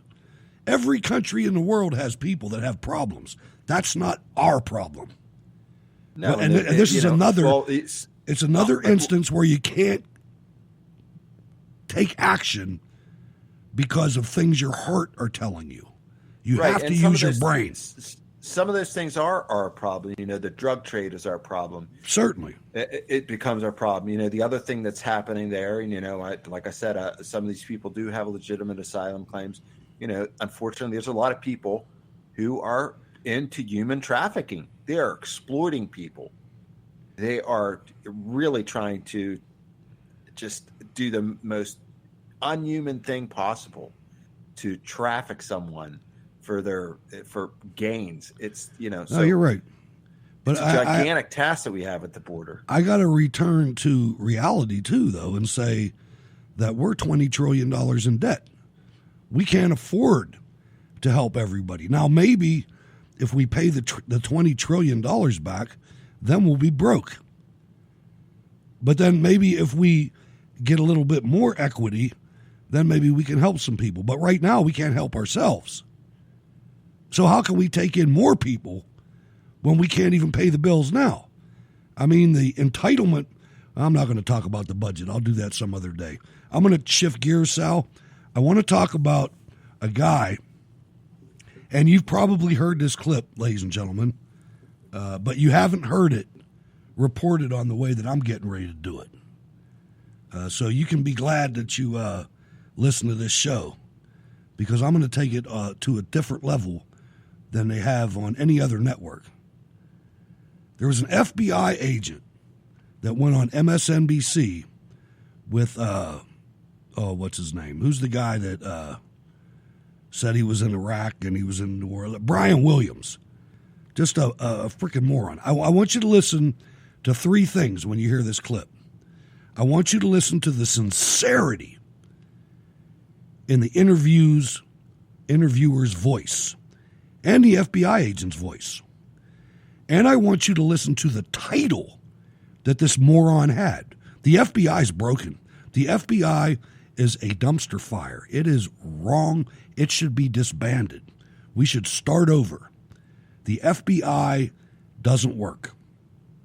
I want you to listen to his title, how high-ranking he was.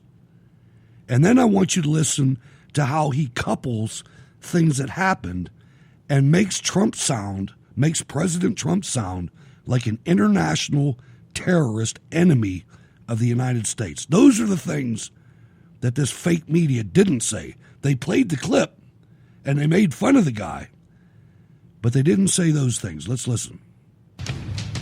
Our next guest is not proud of a prediction he made. 5 days ago, Frank Figliuzzi, the former FBI Assistant Director for Counterintelligence, wrote the following in an op-ed in the New York Times, and we quote, "Instinct and experience tell me we're headed for trouble in the form of white hate violence stoked by a racially divisive president. He has chosen a re-election strategy based on appealing to the kinds of hatred, fear, and ignorance that can lead to violence." And once again tonight, we have Frank Figliuzzi back on our broadcast. Frank, what were the signs, and how do we know how to navigate this tomorrow and the next day? This starts becoming the definition of terrorism when people develop anxiety about what should be free-flowing public places. Exactly right. The definition of terrorism is conduct designed to coerce or intimidate the civilian population. And if we don't take action quickly, then that will continue to play out. I have a piece out just tonight in the New York Times on what sadly I think is going to happen next if we don't disrupt the chain of radicalization. What were the warning signs for me, Brian? Ironically, they weren't from my experience in domestic terrorism, but rather they were from my experience in international terrorism. FBI. And radicalization to Islamic Jihad.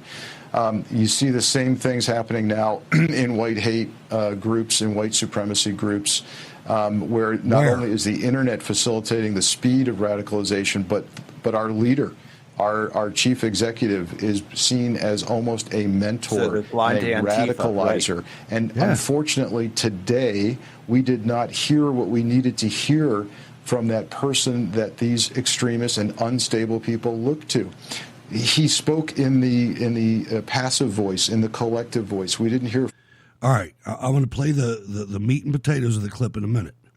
But I want you to remember, Assistant Director of the Federal Bureau of Investigation's Counterintelligence Division. Listen to what he's got. First person from him. We didn't hear, "I condemn white hate ideology." We heard, "The nation must condemn it." Well, the nation does condemn it, but we didn't hear what we needed to hear. So what happens is the extremists interpret what the president read off a script today as something he needed to say, something he didn't really want to say. So the president's either getting really good advice and rejecting it, or he's getting really bad advice.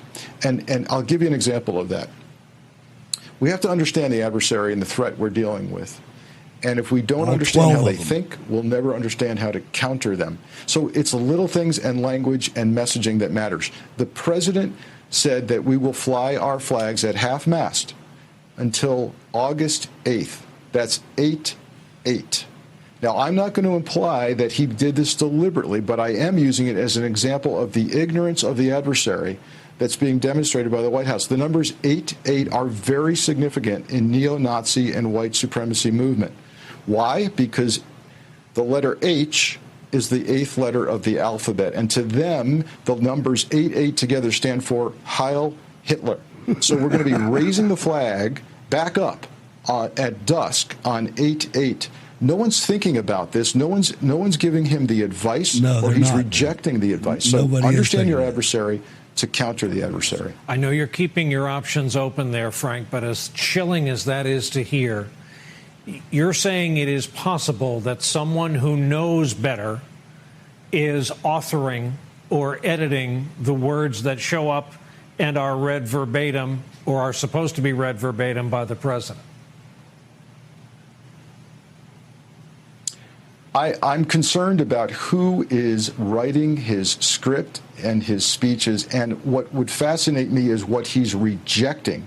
So it's possible that several iterations of this speech were given to him, someone with expertise, and believe me, the expertise exists in our intelligence community and our law enforcement community and our civilian population on how to counter radicalization. So those folks could have advised him on writing an excellent speech that would have created an obstacle on this path to violence that we're on. But he either chose to not take that advice, or he's not even willing to solicit the advice. Sal, the Federal Bureau of Investigation's Assistant Director for Counterintelligence. Tell me that this group of idiots is not broken. It's not 8/8. By the power of Google, I was just curious, and it is 88 together. So 8/8 is not 8/8. And you know where that comes from? You know where it comes from? It doesn't come from any neighborhood in the United States. What he is talking about, and I've studied this extensively, he's talking about ABs. He's talking about the Aryan Brotherhood. And guess where they are? In prisons. In prison, right. You know, it's just absolutely ridiculous that we have a guy like that is that high in the hierarchy of the Federal Bureau of Investigation to say some dumb things like, I've lost complete. If I didn't know several FBI agents in person, which I do, I would think, man, this is a joke. Ken from King George, what's on your mind? How are the burgers, man? They're pretty good. I mixed a bunch of stuff in with them, and there was some recipe I tried. So I'll give you another. I'll give you another thing to try one day, and I haven't done this yet. But a really good friend of mine, who's probably listening to the show, Sean, likes to smoke them. I have heard about that. I haven't tried it yet. But when I went to the last Bluegrass Festival, the guy that was next to me had one of these little things they call it an acorn. Yeah. You can kind of use it as a grill or a smoker, and it's real small, and I want one to put in the trailer. But, yeah, he was smoking burgers. I was like, oh, I'll try that someday. The only thing you got to watch is, the only thing you got to watch is you know how there's a smoke ring? I know you know about the smoke ring. Oh, yeah. Well, it penetrates the burger, and sometimes it looks like the burger's not done when it really is. So my buddy, what he did was fried them, grilled them a little bit first, and then put them in the smoker. But go ahead. But yeah, that's what I was. You got to kind of sear them on both sides a little bit too. That helps. But anyway, yeah. So all right. After listening to that clip, bring on these red flag laws, because I'm going to call up and say, hey, this guy needs to have his service revolver, right? Or service firearm removed from him immediately. Oh, what about all these bleeding and screaming and shrill Democrats? Oh, that's red flags all day. I mean, I couldn't believe it. One of the guys was on the ship with me. Now, he worked for me, in the work center. And hey, I saw his name pop up. All right, hey, I'll send him a friend request. First, I mean, everything this guy posts is anti-Trump. It's from, left wing, whatever the hell. So I finally went in and looked at his profile. He's actually a damn I don't know, professor or something, or instructor at some college. I was like, Oh, well, sure. now it all makes sense. Yeah. You know, It's sad, isn't it? And me and another guy that were on the ship, you know, he starts going on, you know, somebody's got to do something. No, self-reliance. I don't have to do anything. That's right. You know, all I got to do is buy more ammo because there's a lot more crazy people out there.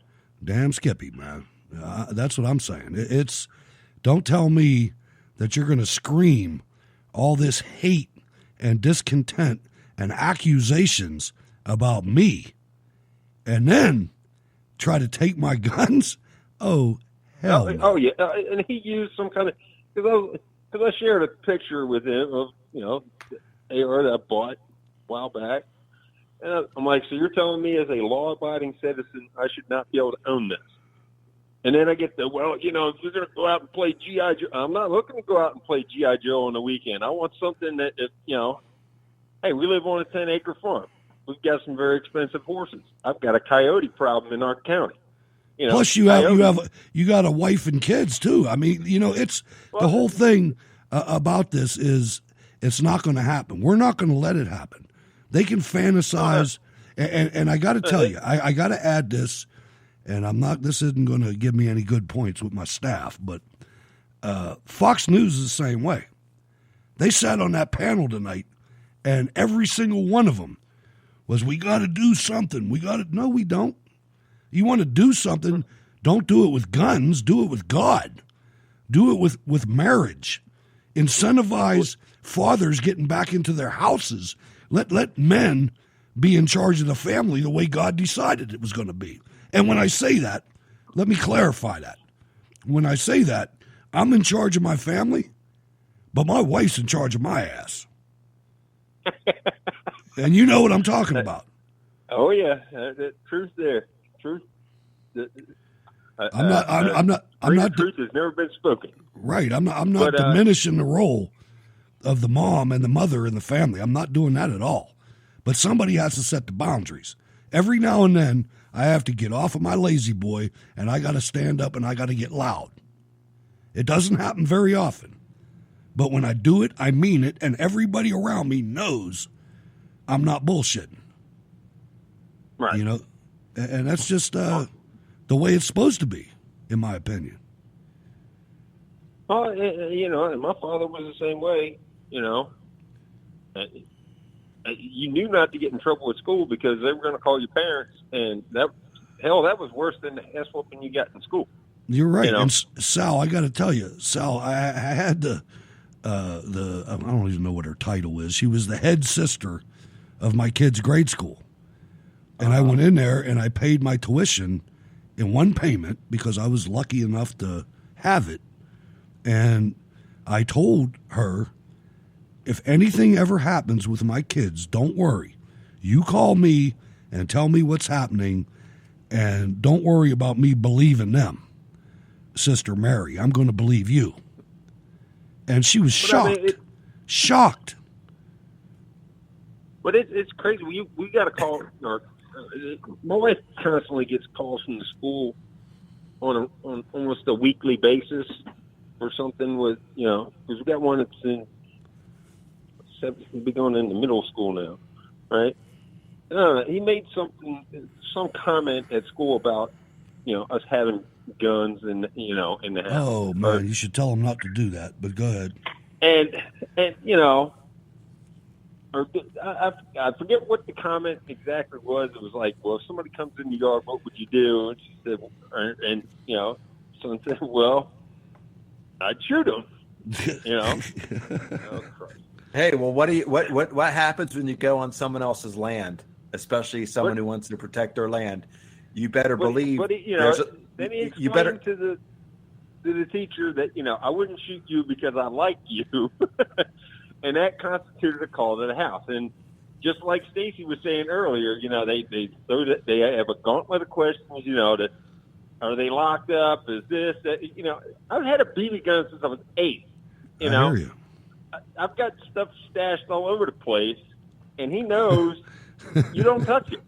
Me too, man. You know? You teach him though. You don't hide it from him. You have to teach him. oh, there's a BB gun right next to, I mean, he's 12 now, and there's a BB gun right next to the door. And, hey, you know, can I go out and shoot? Well, is your older brother here? No. Well, you know, we're busy. No, you can't go out and do that. Okay. But you know what you do? Probably exactly what you did and exactly what I did.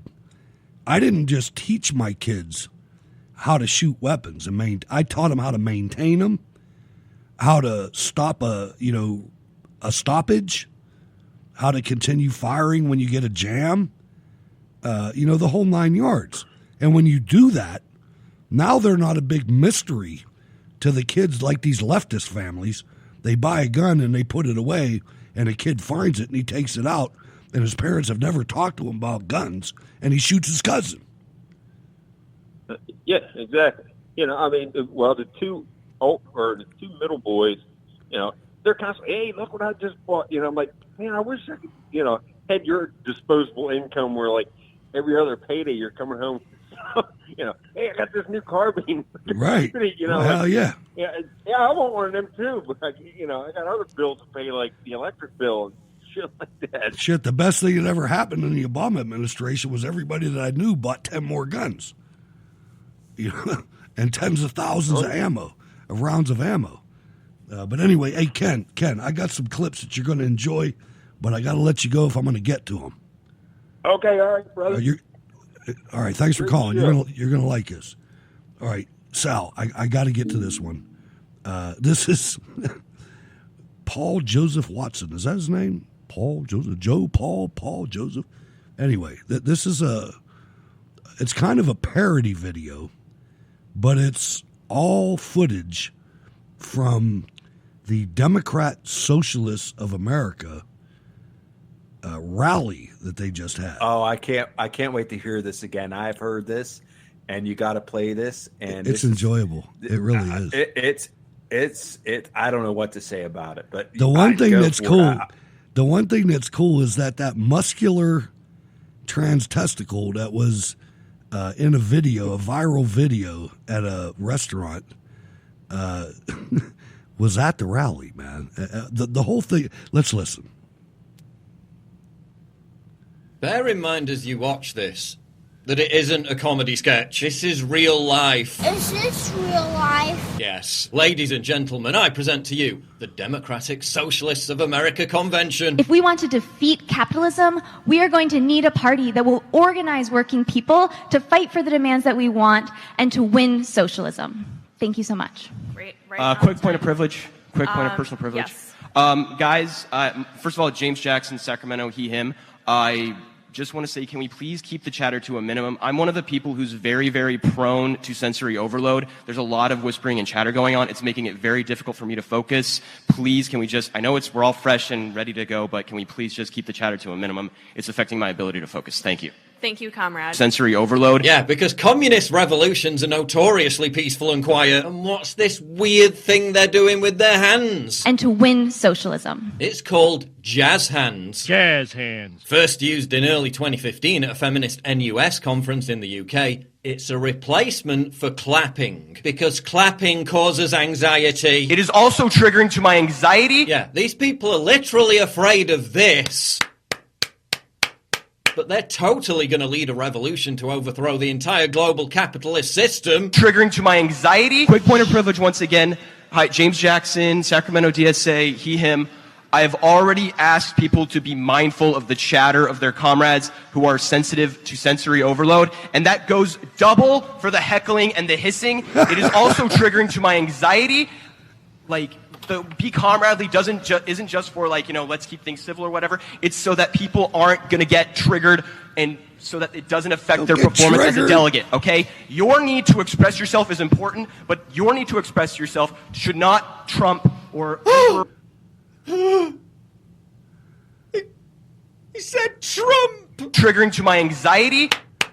Sensory overload. So please don't clap, shoot up these. We have a lot of disabled comrades, and a lot of those are invisible disabilities. You mean like the disability of being unable to handle everyday noises without having a nervous breakdown? Yeah, that's not a disability.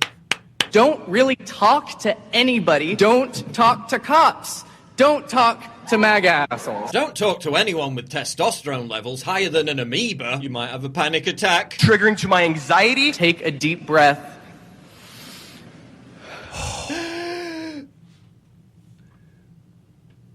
Trump. We have quiet rooms that are available. There's a range of options of these, right? Please don't go into that space with anything that's like an aggressive scent. You mean like the stench of the 90 million victims of communism? An aggressive scent. Point of privilege, I'm a Tourette's victim with BO and an irrational fear of jazz hands. Bigots. We are safe and we are strong. Until someone forgets to state their pronouns or whispers too loudly, then you go cry in the quiet room. Triggering to my anxiety. Jesus Christ, for someone who suffers from sensory overload, you sure do shout a lot. Triggering to my anxiety. Point of personal privilege. Yes. Please do not use gendered language to address everyone. That's her. Okay. Oh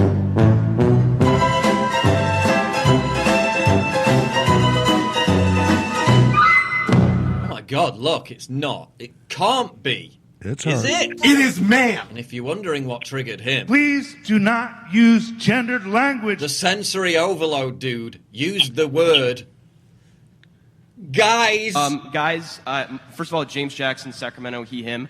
I just want first of all, James Jackson, Sacramento, he, him. I just want Please do not use gendered language. It is ma'am. Guys! Take a deep breath. Quick point of personal privilege. How in the holy fuck do you even get through a normal day? How do you even manage to leave your house, operate in society, and get back without emotionally liquefying? How are you going to even host a convention when you spend the entire first day getting triggered by each other's words and mannerisms? Triggering to my anxiety. I've seen less neurotic people at a bipolar incels anonymous meetup. What up, DSA? Hey, I got a caller on the line. Stand by. We'll get to you in about 30 seconds. Sensory overload. Oh, we're almost there. But thank you. Triggering to my anxiety. There must be something in the water. Soy. Solidarity forever. Solidarity forever. Comrades, unite. Listen, I know vegans find it hard to muster up energy, but I've seen more enthusiasm at a Joe Biden retirement home visit. But Biden better buck up his ideas because these people are taking over the Democratic Party. These are the people Democrats increasingly have to pander to. 2020 really is going to be an absolute shit show. Triggering to my anxiety.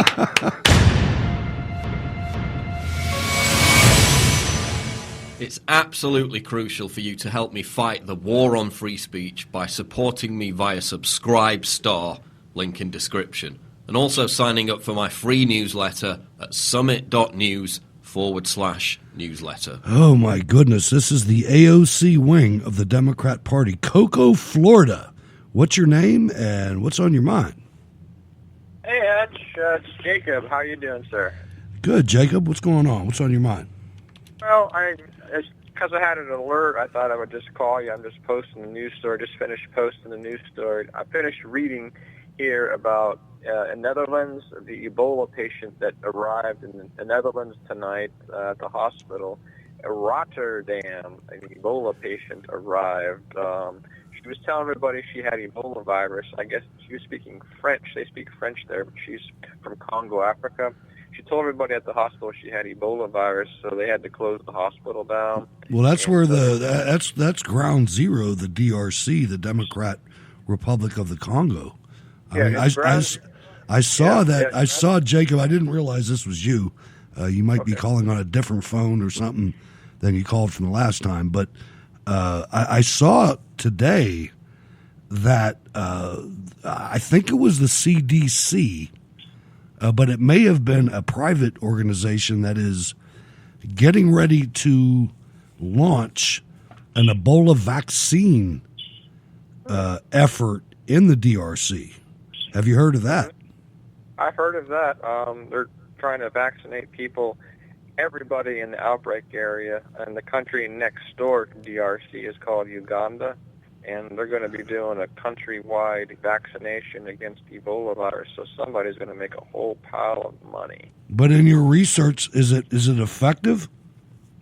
Well, the one of them that they had was effective. There was two of them that weren't effective. They had to switch to this one that apparently is effective. So Well, man, let them make some money then. I mean, that's good. that's gonna go billions, I think trillions of dollars. That's going to make trillions, I think, get all vaccinated. But the thing is, who's going to pay for it, though? I don't know. Who's making the Well, money. of course we are. You know, that's the way that works. Yeah.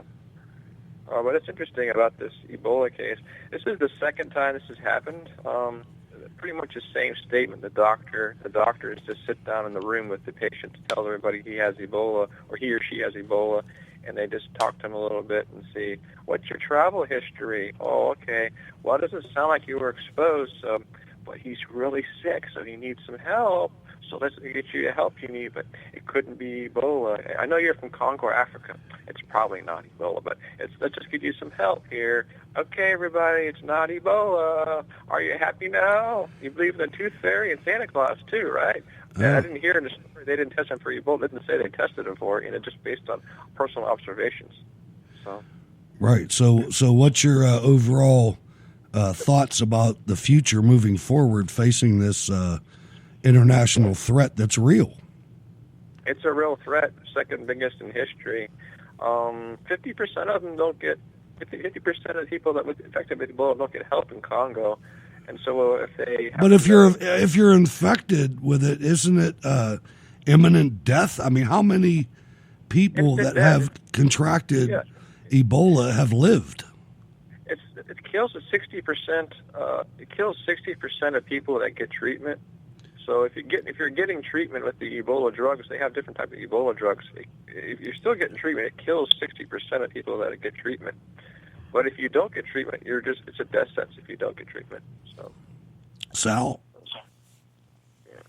Yeah, I was just trying to clear up on the vaccinations here, and they are running some trials, and there's no specific treatment for Ebola infection. However, early supportive care can improve the chances of survival, which include ensuring proper hydration, managing fever, vomiting, diarrhea. How exciting! And stop eating monkeys and bats would be probably and good. treating any secondary infection that might arise. During an outbreak, the virus can spread quickly within healthcare settings such as clinics or hospitals. Clinicians and other healthcare personnel providing care should use dedicated medical equipment. So, just think about that. Heck, they get into the healthcare system. You don't realize what's going on. Boom. No, I just read that the United States military has considered stopping a program that they had researching Ebola. And Jacob, I would ask you, have you ever read the book entitled "The Hot Zone"? I read part of it. It looked very, very in detailed. And I read that whole book, and the reason I read it was because I was in the United States Army Reserve at the time, but I worked for them full time. So, yeah, it's the reserve, but I was there all the time. And we were going to Fort Detrick, Maryland, which is the communicable disease, the biological warfare center of the United States Army. And that place was mentioned in the book several times. And, they have hospitals that you check in, but you don't check out. You open the door of the hospital, and the negative pressure of the HVAC system in the hospital sucks wind in. But no, it blows wind out when you walk in. So no outside, environment can come in. And when water goes down the drain, it doesn't go to the sewer, it goes to a boiler that cooks it off. And it was terrifying to read that. And it was about Ebola. It was about people coming to the United States, and every orifice of their body basically was bleeding because it liquefies your internal organs. And everything comes out, and you're done real quick. Yeah, and this is a story about that at the Post 11 hours ago, more than 500 children have died from the Ebola virus in the Democratic Republic of Congo, according to Save the Children. The charity says the number of deaths has accelerated in the last 6 months. Just under 100 children are thought to have died from contracting Ebola in the 6 months following August 1, 2008, when the outbreak began. And this is the second biggest outbreak since the ones back in 2014 to 16, where 11,300 people died. And I couldn't believe that the administration sent American soldiers there, man. I still can't get over that. Yeah, that still back in blows my mind. 2015, they were keeping them quarantined over there in Baumholder, Germany, and I've been to Baumholder, Germany before. Over my family's military, I've been there before, but I was surprised they were doing that. And I was back in 2014, 2015. Currently, this month, Atlanta, that's not too, it's pretty close near me. Atlanta's pretty near close to me. They're screening people for Ebola virus. They just put a job out in Atlanta, Georgia, Boston, Massachusetts. We got L.A., Chicago, Washington Dulles. They're all hiring. They got to get people to screen them at the airports. So if you're EMT tech, they need people at the airports to screen. And then I was on Simply Hired tonight in the city of Boston, Massachusetts. They need a doctor to step into the program. They're going to do infectious disease outbreak for Boston, Mass, all kinds of diseases, from TB to hepatitis to AIDS to Ebola, and they need help at the airport. So you can coordinate at the airport. They go to Simply Hired. Go to Simply Hired and type in Ebola, and you go through the pages of the job, and you'll see the jobs posted, and there's a lot of jobs about Ebola. So Nebraska was doing it, and Boston, Massachusetts. If you go to the job site, just type in Ebola, you'll be kind of like blown away of all these jobs. So this job site website is federal positions. Simply Hired is for state and local and local government. Yeah, Simply Hired. All right, so you go to Simply Hired and also Career Builder. But I screen print them all and put them on my website. So sometimes they'll disappear, but I got them screen printed. So talk about what you're doing, Jacob. How have you been? I know we had you on back in those years several times, and we talked about it. What's going on now? What's going on right now is my biggest concern is hour from my place where I'm at. Atlanta is screening people for the Ebola virus. So I'm screen printing these job ads where they're going to hire people to check for Ebola virus, and they're concerned that these outbreaks are happening, so they're staffing all the airports now, and they're hiring these people to check for Ebola virus. And they said this current outbreak, I read the DRC outbreak. They said that experts there said it will last a minimum of 2 years to possibly 3 years, based upon the current rate it's going. They said that 50% of people don't get treatment. So you got somebody who doesn't get treatment for Ebola. They don't know what disease it is, but they're caring for a loved one, and then they're sick and they all died. So then they leave and go to Uganda, or maybe they have enough money to make it to the United States. Or like this one lady, she made it to the Netherlands tonight with Ebola virus. So we have to have better checks at the airport. Is there our port of entry airports? If we don't do that, I think it's just going to have to get mass vaccinations for the Ebola virus, and that's what they want. If they have mass vaccinations of the Ebola virus, they can use their vaccines and make a lot of money, Well, the making of the money isn't really the issue, in my opinion, and I wonder what your opinion is. I mean, we want to protect ourselves against this, right? So exactly. I'm more concerned with protection and knowing information, knowing what's going on. But it is smart. It is smart to follow the money, just to ensure, that there's no malfeasance going on, as there is from time to time. Exactly, and this makes you kind of depressed following the news all the time. It seems like nobody's doing anything about it. I sent an email into the Spectator tonight, and they said, "Oh, we won't take your opinion editorial. We don't want to talk about Ebola." That's the Spectator. So, the Spectator I thought was conservative, and the American Spectator. American Spectator, yeah, American Spectator. Well, that's not really the best outlet.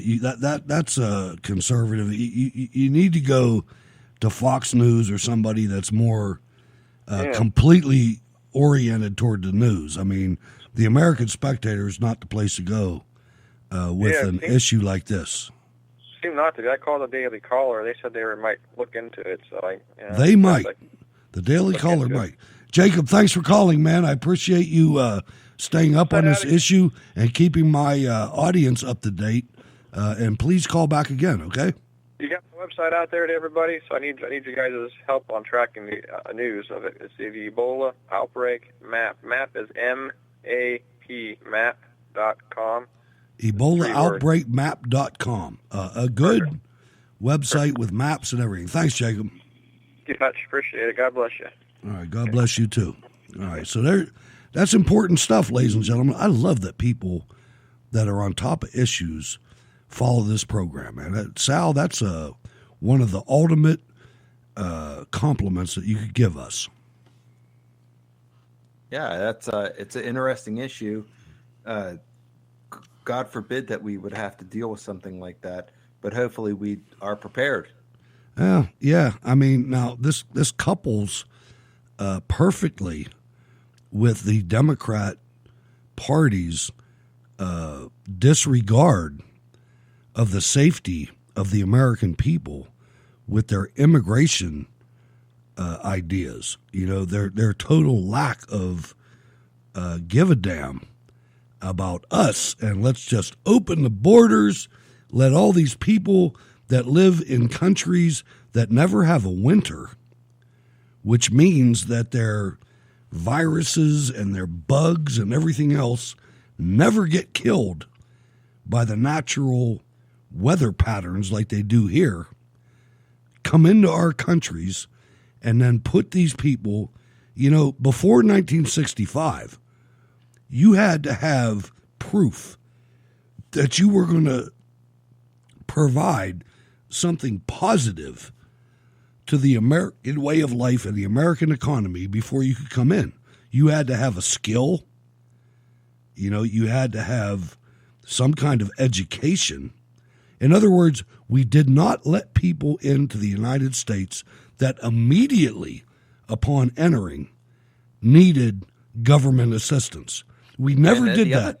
The other thing that I, historians correct me if I'm wrong, I don't think we let sick people in our country. No, absolutely not. The entire reason for Ellis Island, which is abandoned, like, it's pitiful that we don't have a place like that anymore. And now New York City, I'd never go there. I'll never set foot there. I'm scared of the rats. I really am. 412-206-6208. We're going to stay on the line for 20 more minutes. I want Sal to talk a little bit about this red flag law. All of my co-hosts bring something to the show, and Sal brings a legal background. You got 5 minutes, my brother.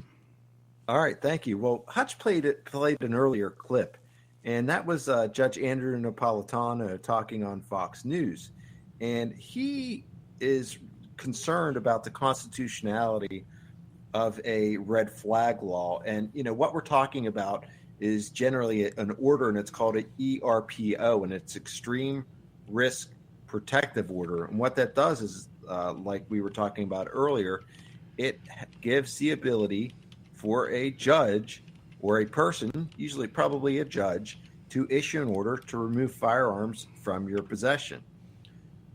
Now, you would think that, hey, earlier this week I was trying to think, well, what are some solutions here? And I'm thinking, maybe this is a potential solution. But if the more you read about it, the more you think, wow, this could be really scary, because it could just be based upon accusations and not facts. And one of the other things that Judge Andrew Napolitano said, that honest, decent, law-abiding people should not lose their rights just because some judge thinks they might do something in the future. That's the Soviet Union model, not the American model, he said. Damn right. Now, let's get this into a little bit deeper here, Hutch, because I think you will find some interest in this. Guess who? We have a couple of lawmakers here that are involved here. Excuse me, I almost jumped out of my pants here.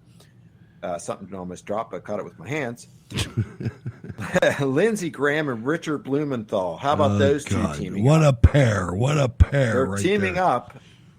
They announced Monday about a bipartisan bill that would create federal grant program to assist states in adopting red flag laws. Yeah, let's give away more of the American shootings people's money. And there you go. But let's talk about maybe an odd bedfellow that is against red flag laws. And, usually history repeats itself. So in Rhode Island in 2018, there was a bill put forth, and guess who was against it? Any guesses, Touch? And you know the answer already, but I won't. I don't know the answer. The ACLU Oh. was actually against this. Now, let me read their summary a little bit here. This pending legislation will allow family members and law enforcement officers to petition a judge to issue a, quote, extreme protective order, an ERPO, against an individual who legally owns firearms, but who is alleged to pose a, quote, significant danger of causing personal injury or self or to others. Now, of course, those laws are in effect in many states. I want to say at least a handful or a dozen, maybe more than a dozen states have those, and they've claimed to potentially help save some lives. And while I think there might be some credit to this, there's also some serious pitfalls to these laws.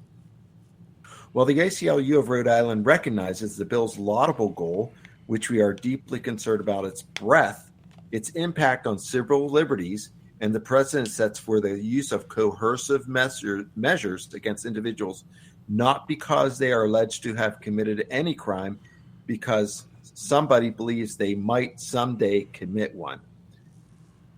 It goes on further to talk about a little bit more about potentially this being used for political purposes.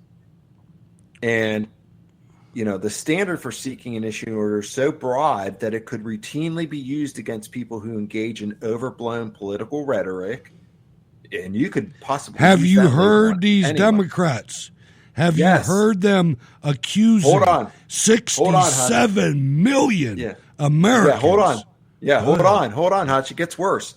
On social media or against alleged gang members when police want to find a shortcut to seize lawfully owned weapons from them.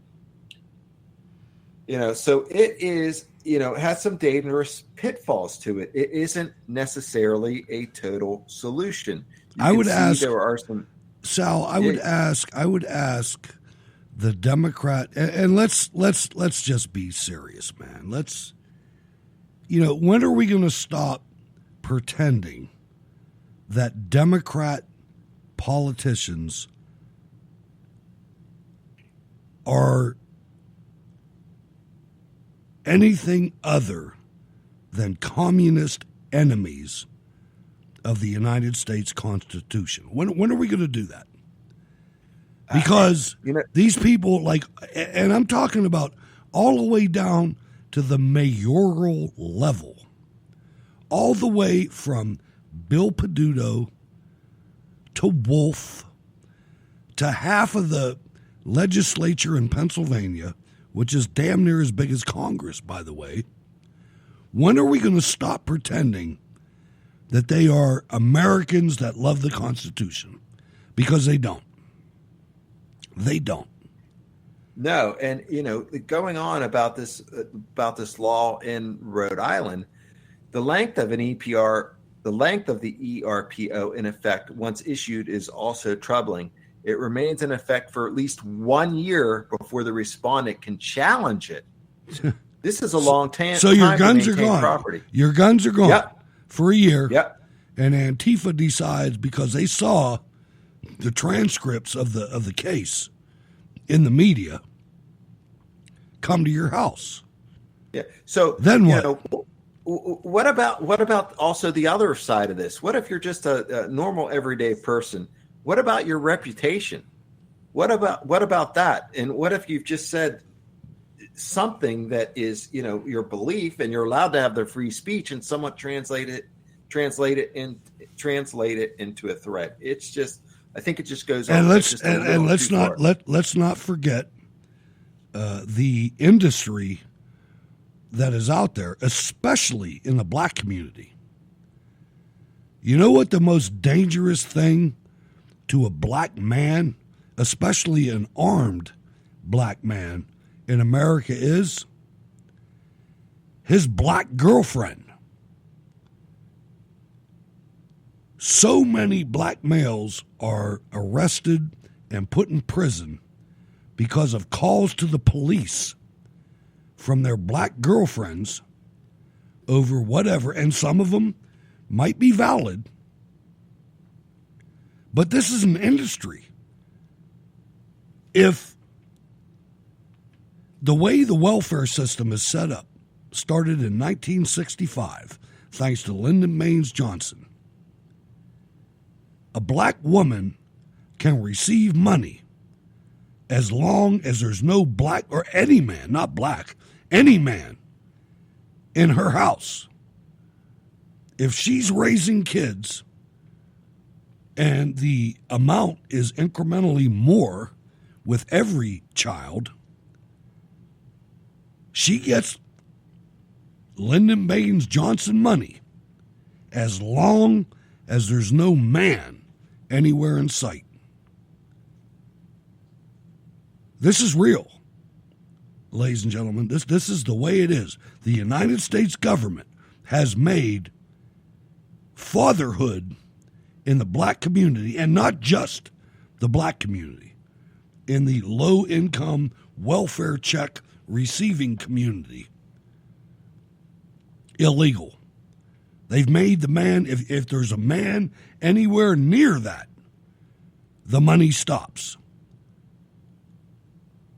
Now think of the damages that can do. You don't have to think of the damages that can do. You can watch the news and see what those damages do.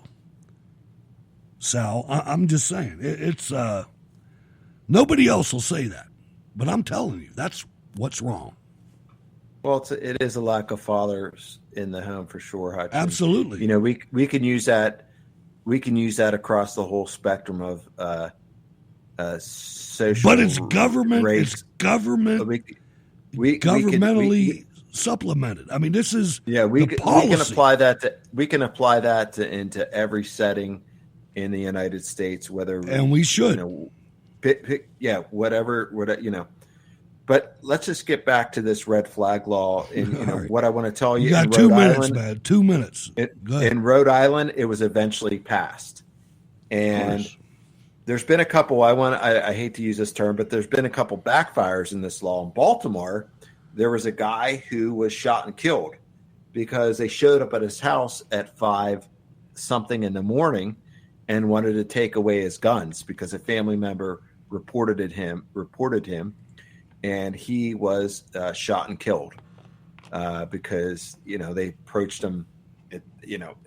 All right, here's what I want to do, Sal, and back out of this if you want to, but I have had situations in my family where members of my family were mad at me. Hey, Hutch, I think you know a little bit about myself, and I'm not going to say that. I'm not saying any of that. I'm just saying. Yeah. I'll let you answer. Yeah. I'll let you answer it how you answer it. But I'm saying myself, I've had members of my family become disgruntled for this, that, or the other reason, and a lot of them were young when they became disgruntled.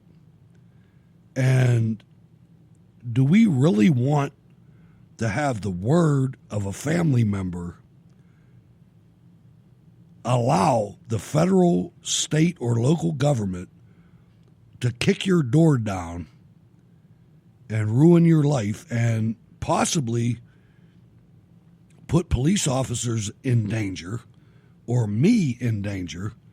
Because I'm not going to just, react to a door getting kicked down like, oh, yes, sir, I'm right here, man. Come see my ID. I'm breaking out the 12 gauge, because I'm scared.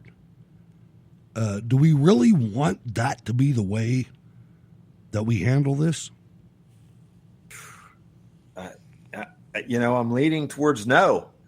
I'm leaning towards no on this one.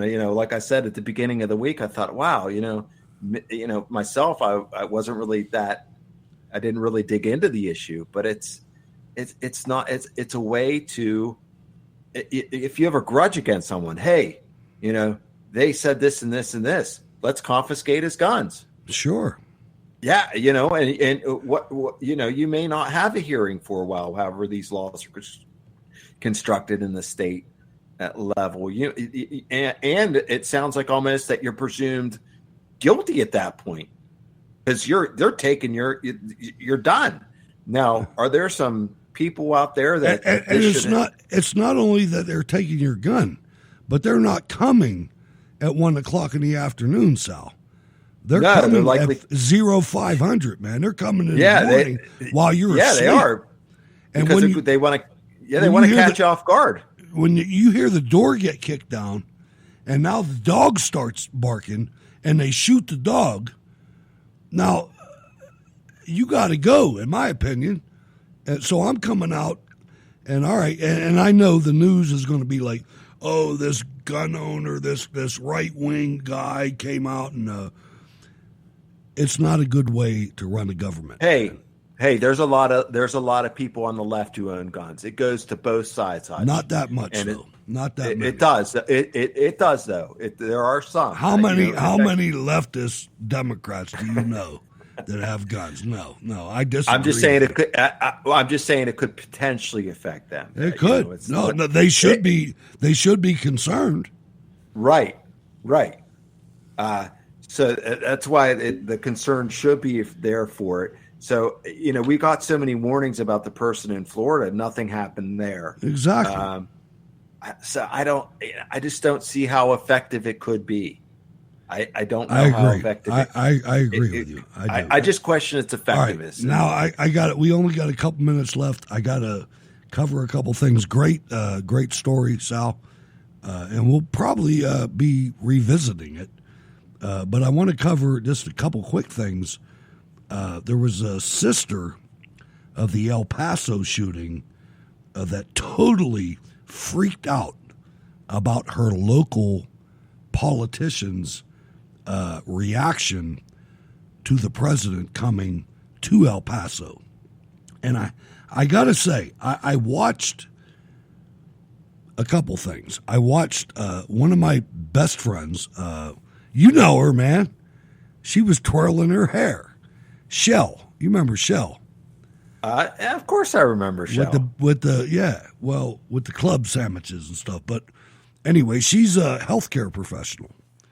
Yes, yes, I'm aware. We're connected on some platforms. Good deal. But she sent me a video when the president, the same day that the president visited Pittsburgh after the Tree of Life Nazi shooting by a guy that didn't even live in Pittsburgh, lived in Castle Shannon, and then our communist mayor,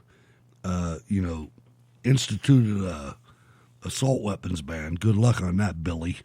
But she shared a video with me of the hospital's reaction when President Trump came to Pittsburgh to console the victims and to congratulate the first responders in Pittsburgh. And it was like, oh my God, you would have thought he was a rock star. Now the local media, the local Democrat media played it off, But the same thing happened today in Dayton and El Paso. When the president went to both of those hospitals, they were overwhelmingly supportive of him. The local politicians faked it when he was there. But after he left, they came out and dogged the guy. But the hospitals in both cities and the actual people that lived in both of those cities were absolutely proud that the president and the first lady came there. I think there's such a huge disconnect between the media and the Democrat Party, and there's no difference between those two. Yeah, there is no disconnect. They're bedfellows. Yep, 100%. And God bless you, President Trump, and God bless the Secret Service. Man, I just asked the Lord, please look after the Secret Service so they can protect this man. Wow, that's all I can say about that, man. I want to go to one final issue before we call this an episode. And I want to talk about Peter Strzok. This is an FBI agent that almost single-handedly tried to start a coup to stop the presidential aspirations of Donald Trump. It's unbelievable. This guy is suing the FBI and the DOJ. And let's not forget that Bob Mueller fired his ass. I want to listen to Trey Gowdy, who's much better as a Fox News contributor than he was as a failed congressman. Trey Gowdy.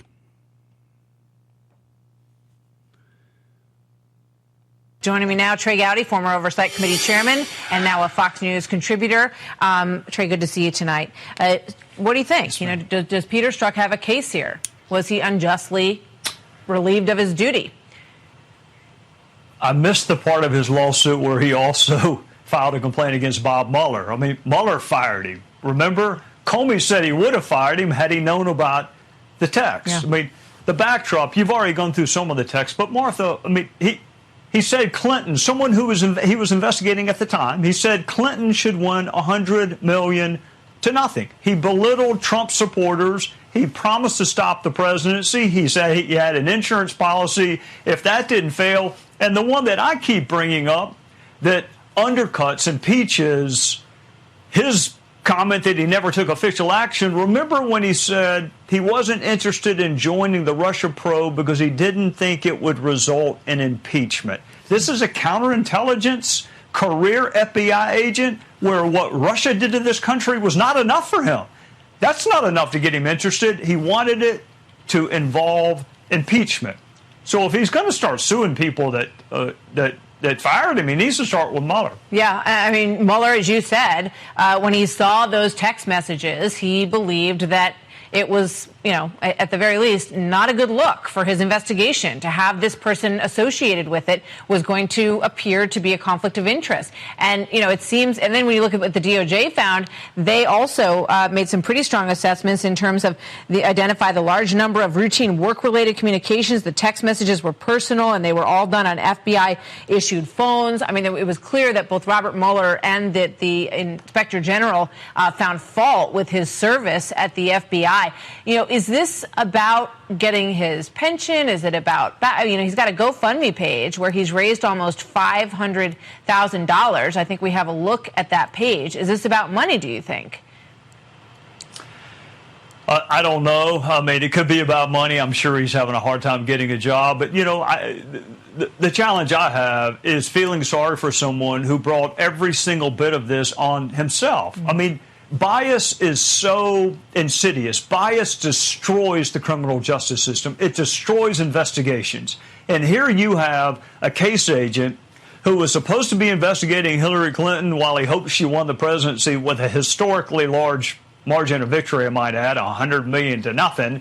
And then he initiates the probe into Trump while he's promising to stop his presidency. I don't know anyone, Republican or Democrat, who thinks that is a law enforcement officer that should be handling a school crossing, much less counterintelligence investigation. Well, he says the president went after him time and time again, that the president sort of undermined, made it so difficult for the agency not to make this decision with the, why the FBI's sick loser, Peter Strzok, working on a totally discredited Mueller team of 13 angry and conflicted Democrats, the president tweeting things like that, he believes is part of his argument that it wasn't fair.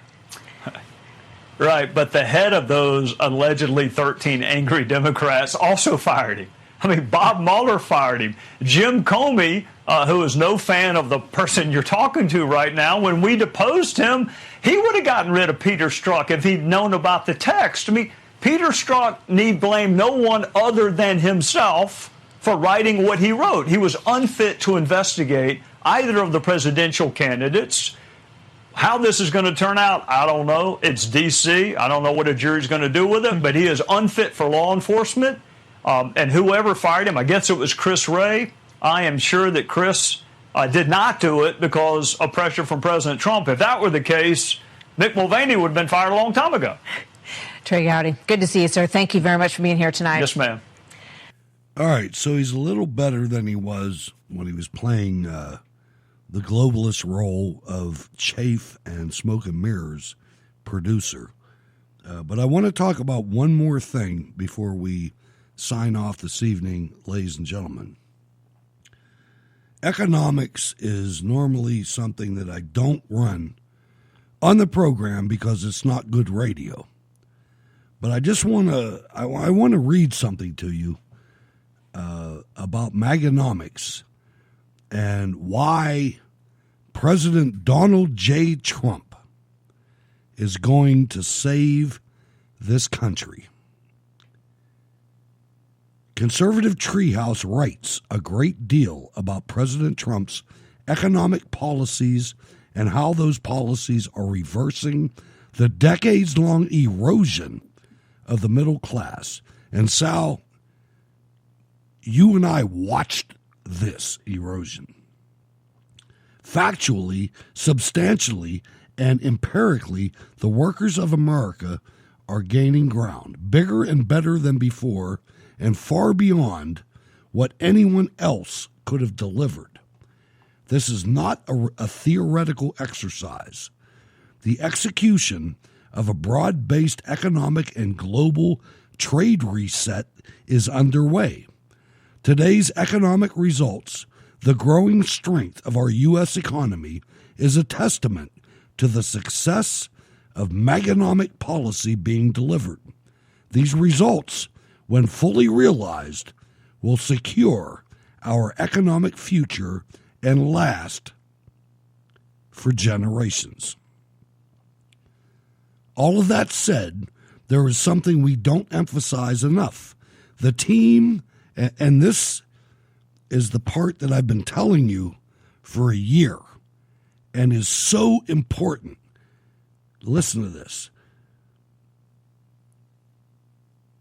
The team of Secretary Mnuchin, Secretary Ross, U.S. Trade Representative Lighthizer, Trade and Manufacturing Advisor Navarro, and NEC Director Larry Kudlow face a scale of opposition almost unfathomable in modern political terms. There are trillions of dollars at stake. You've heard me say that before, echoing Sundance.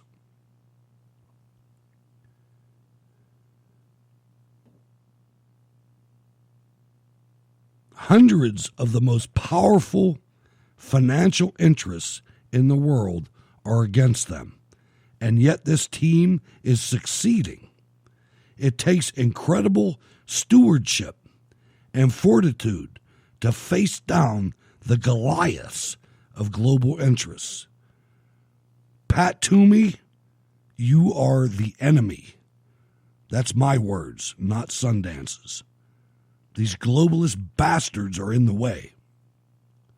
From Wall Street to the International Monetary Fund, to the World Bank and the World Trade Organization, to the interests of Europe and China, and across all of the geopolitical boundaries enmeshed with all the multinationalists therein. Quite remarkable. Ladies and gentlemen, this was all set up after our World War II victory. Just sit for a minute and think about the scale of the opposition. It really is an incredible accomplishment beyond almost anything anyone would have hoped or imagined. The people's president, Donald Trump, and this private sector economic team, arguably the best and most qualified group ever assembled in modern history, deserve our appreciation, unyielding, and full-throated support. We deserve it, and they earned it. Thank you. Sal, this team is changing our economy from a Wall Street economy where you could go and buy anything your little heart desired at Walmart cheap into a mainstream economy where shit from China costs more and you better buy stuff that's made here. Well, hopefully love it. Yeah, hopefully our deficit spending doesn't really derail this, and that's where that's where the problem lies. Is that they are doing a great job, but we need to keep our spending under control, Hutch. And our deficit, we just can't. 100% right. 100% right. We can't spend our way out of deficits. Well, but we can produce our way out of them. We can, but we have to curtail the spending. There needs to the government spending. That's true. The government's absolutely the gravy train needs to stop. It really does. 100%, man. You're 100% right. And when you have a government that is hamstrung because 2/3 of the budget is quote unquote entitlement spending, you have to address the crimes that were committed by the federal government when they raided Social Security, which is what they did. There was a bank account for Social Security until Richard Nixon. He's the one that allowed it to start. Well, all right, we're getting late, so let's not go there. Sal, I'm looking at the clock and I'm going, all right, we got to wrap this up, man. Holy smokes, we already took it, 40 minutes longer. But hey, man, great show. How can people get in touch with you? Reach me at Twitter at Sal, SALATCWR. Catch me there all day long. I'll get back to you. I'm starting to follow a few of our listeners here. Hopefully interact with you a little bit more. Again, I was just quiet in meditation, really doing some reading and research about maybe what we can do. And I hope to talk to you all soon. And Hutch, I hope you have a great week. And heck, we ought to, I'd like to get up to camp and maybe we can, unlock some safes there and get some rounds going, Dude, you want to shoot some guns? I'm your guy, man. We could do that. Sal, thank you very much. Great interview. I'm loving this, man. You're doing pretty good. Thank you, sir. All right. I'm Hutch Bailey Jr., ladies and gentlemen. This is Cold War Radio. We will catch you, let me think now, Friday. Guess who's coming back Friday? For me and Jack in the Mountain, that used to be in the mountain. We got Tom Tancredo coming back on Friday. Man, are we going to talk to him. And several other things coming up. Mona Salama doing a great job. She got this interview for us tonight, and it was a good one. I really enjoyed it. I'm Hutch Bailey Jr. on all platforms. Thanks for listening. This is Jacob Seals. You can catch him at rsbnmusic.bandcamp.com. Also, check out madisonrising.com freemusicarchive.org, and go to steelcityresistance.com. And if you like the show, throw a couple dollars in the tip jar, man. Become a Cold War Radio patron. Hey, everybody, have a great week. God bless.